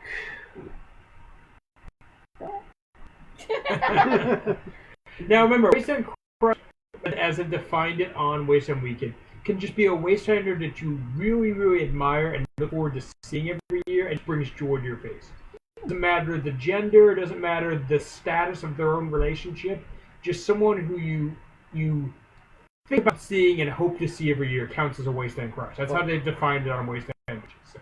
Oh, there's actually people for me. Like, I love seeing Beck. Okay, Mech Pup, yeah. Yeah, I love seeing Cookie. I love seeing Beans and Jaw Jack. Yeah, yeah. I love seeing Cheshire. I love seeing fucking Mercury. Okay. Several of those people are on my own list. I mean, Cheshire would be on my list. Beans and Jack would be on my list. Moth Eater. Moth Eater. Oh my Moth God, Eater's always on my list. He's like that special asshole that we all love. Right. Like, yeah. he's an asshole, but he's our asshole. Yes, exactly. So yeah, as far as like Wasteland crushes, for me, Bunny from the Girls. Yeah, okay.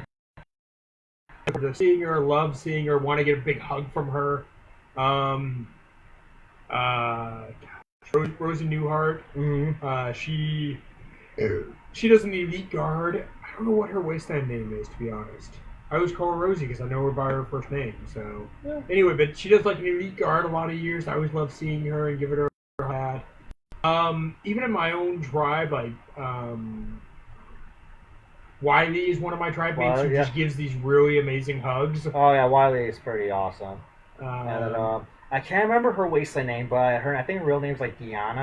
Okay. She's like that one person with the big platinum blonde mohawk. She does the drums and shit. Yeah. Okay. Yeah, like it's all, I never really had to really approach her and have a cool conversation with her. Like I'm friends with her on Facebook. I comment a couple of her posts. I message her from time to time, just make sure she's having a good time. She does the same, and but seeing her, she's just like this badass of a woman, and like just seeing her every year always makes me smile.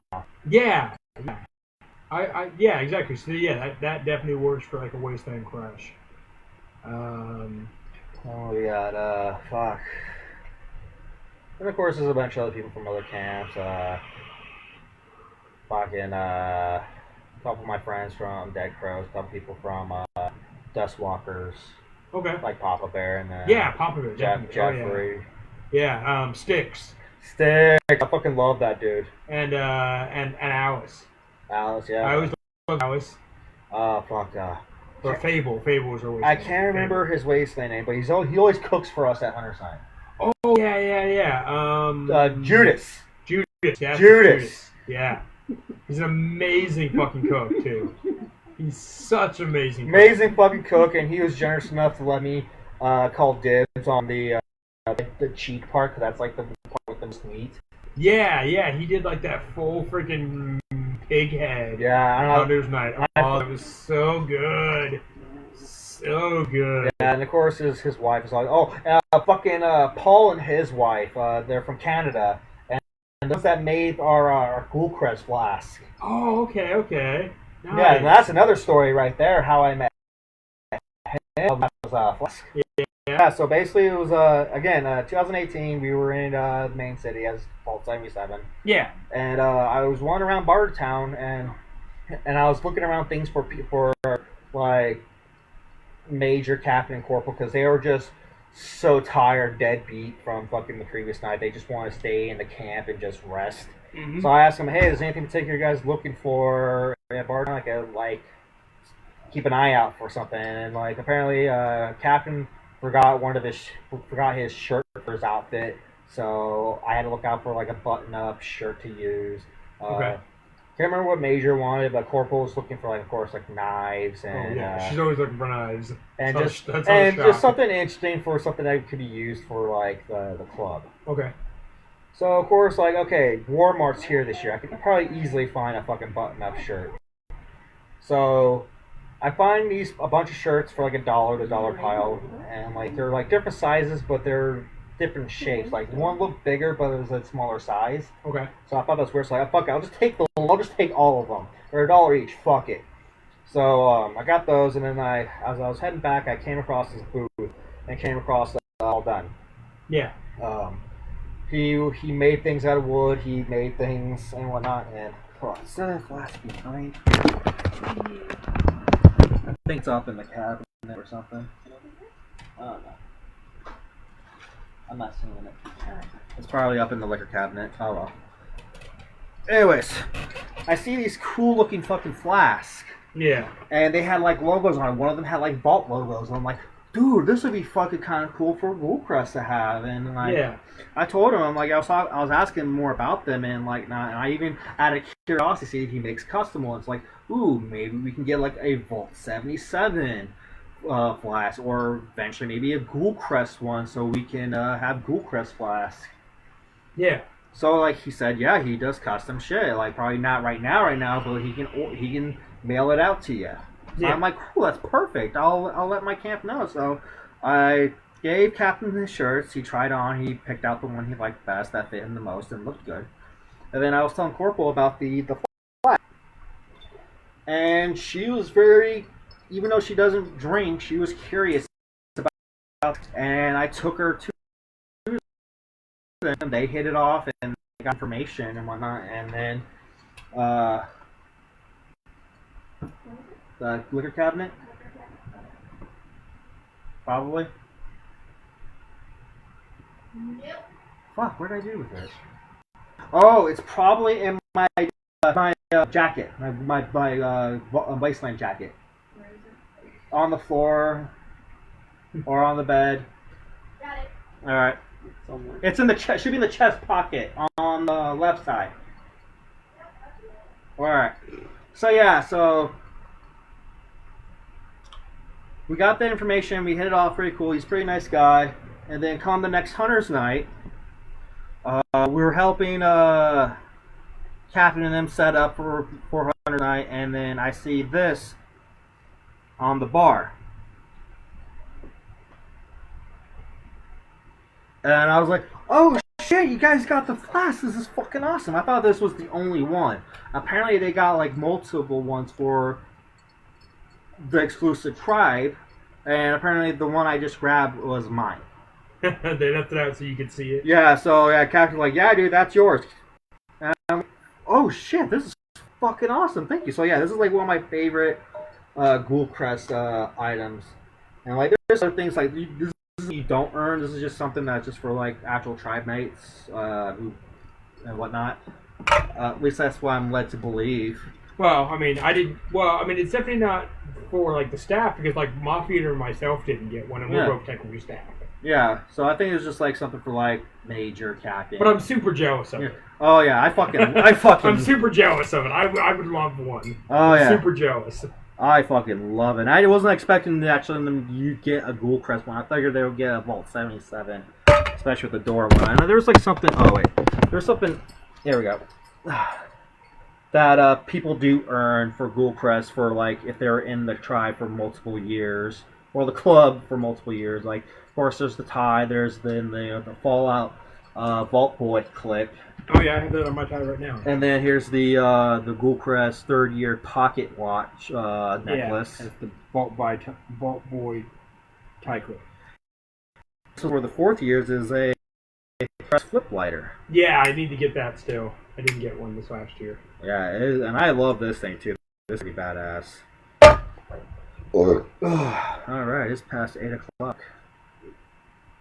You want to keep doing this, or you want to end it soon? I mean, it's up to you. I think we should probably call it for here.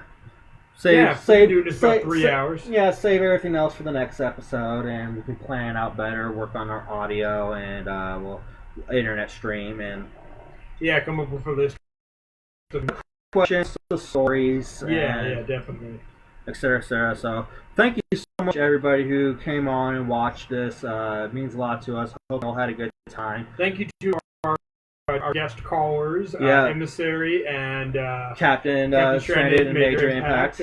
Yeah, and again, like if you guys feel like calling us, please feel free. It'll be probably the same rules apply for next Saturday. We'll see. And then we'll see you all next Saturday at 5 o'clock Central. I'll post another event page and send out invites and shit. And when I do, if you get invited, please invite people yourselves, share it, let people know, and let's try to make this a thing, all right? Yeah, and we'll workshop some of our audio and video and see if we can get some lag to go away, but with a little bit different setup and stuff like that. All right, so yeah. Fuck you all. Wasteland! And have a good night. Have a good night.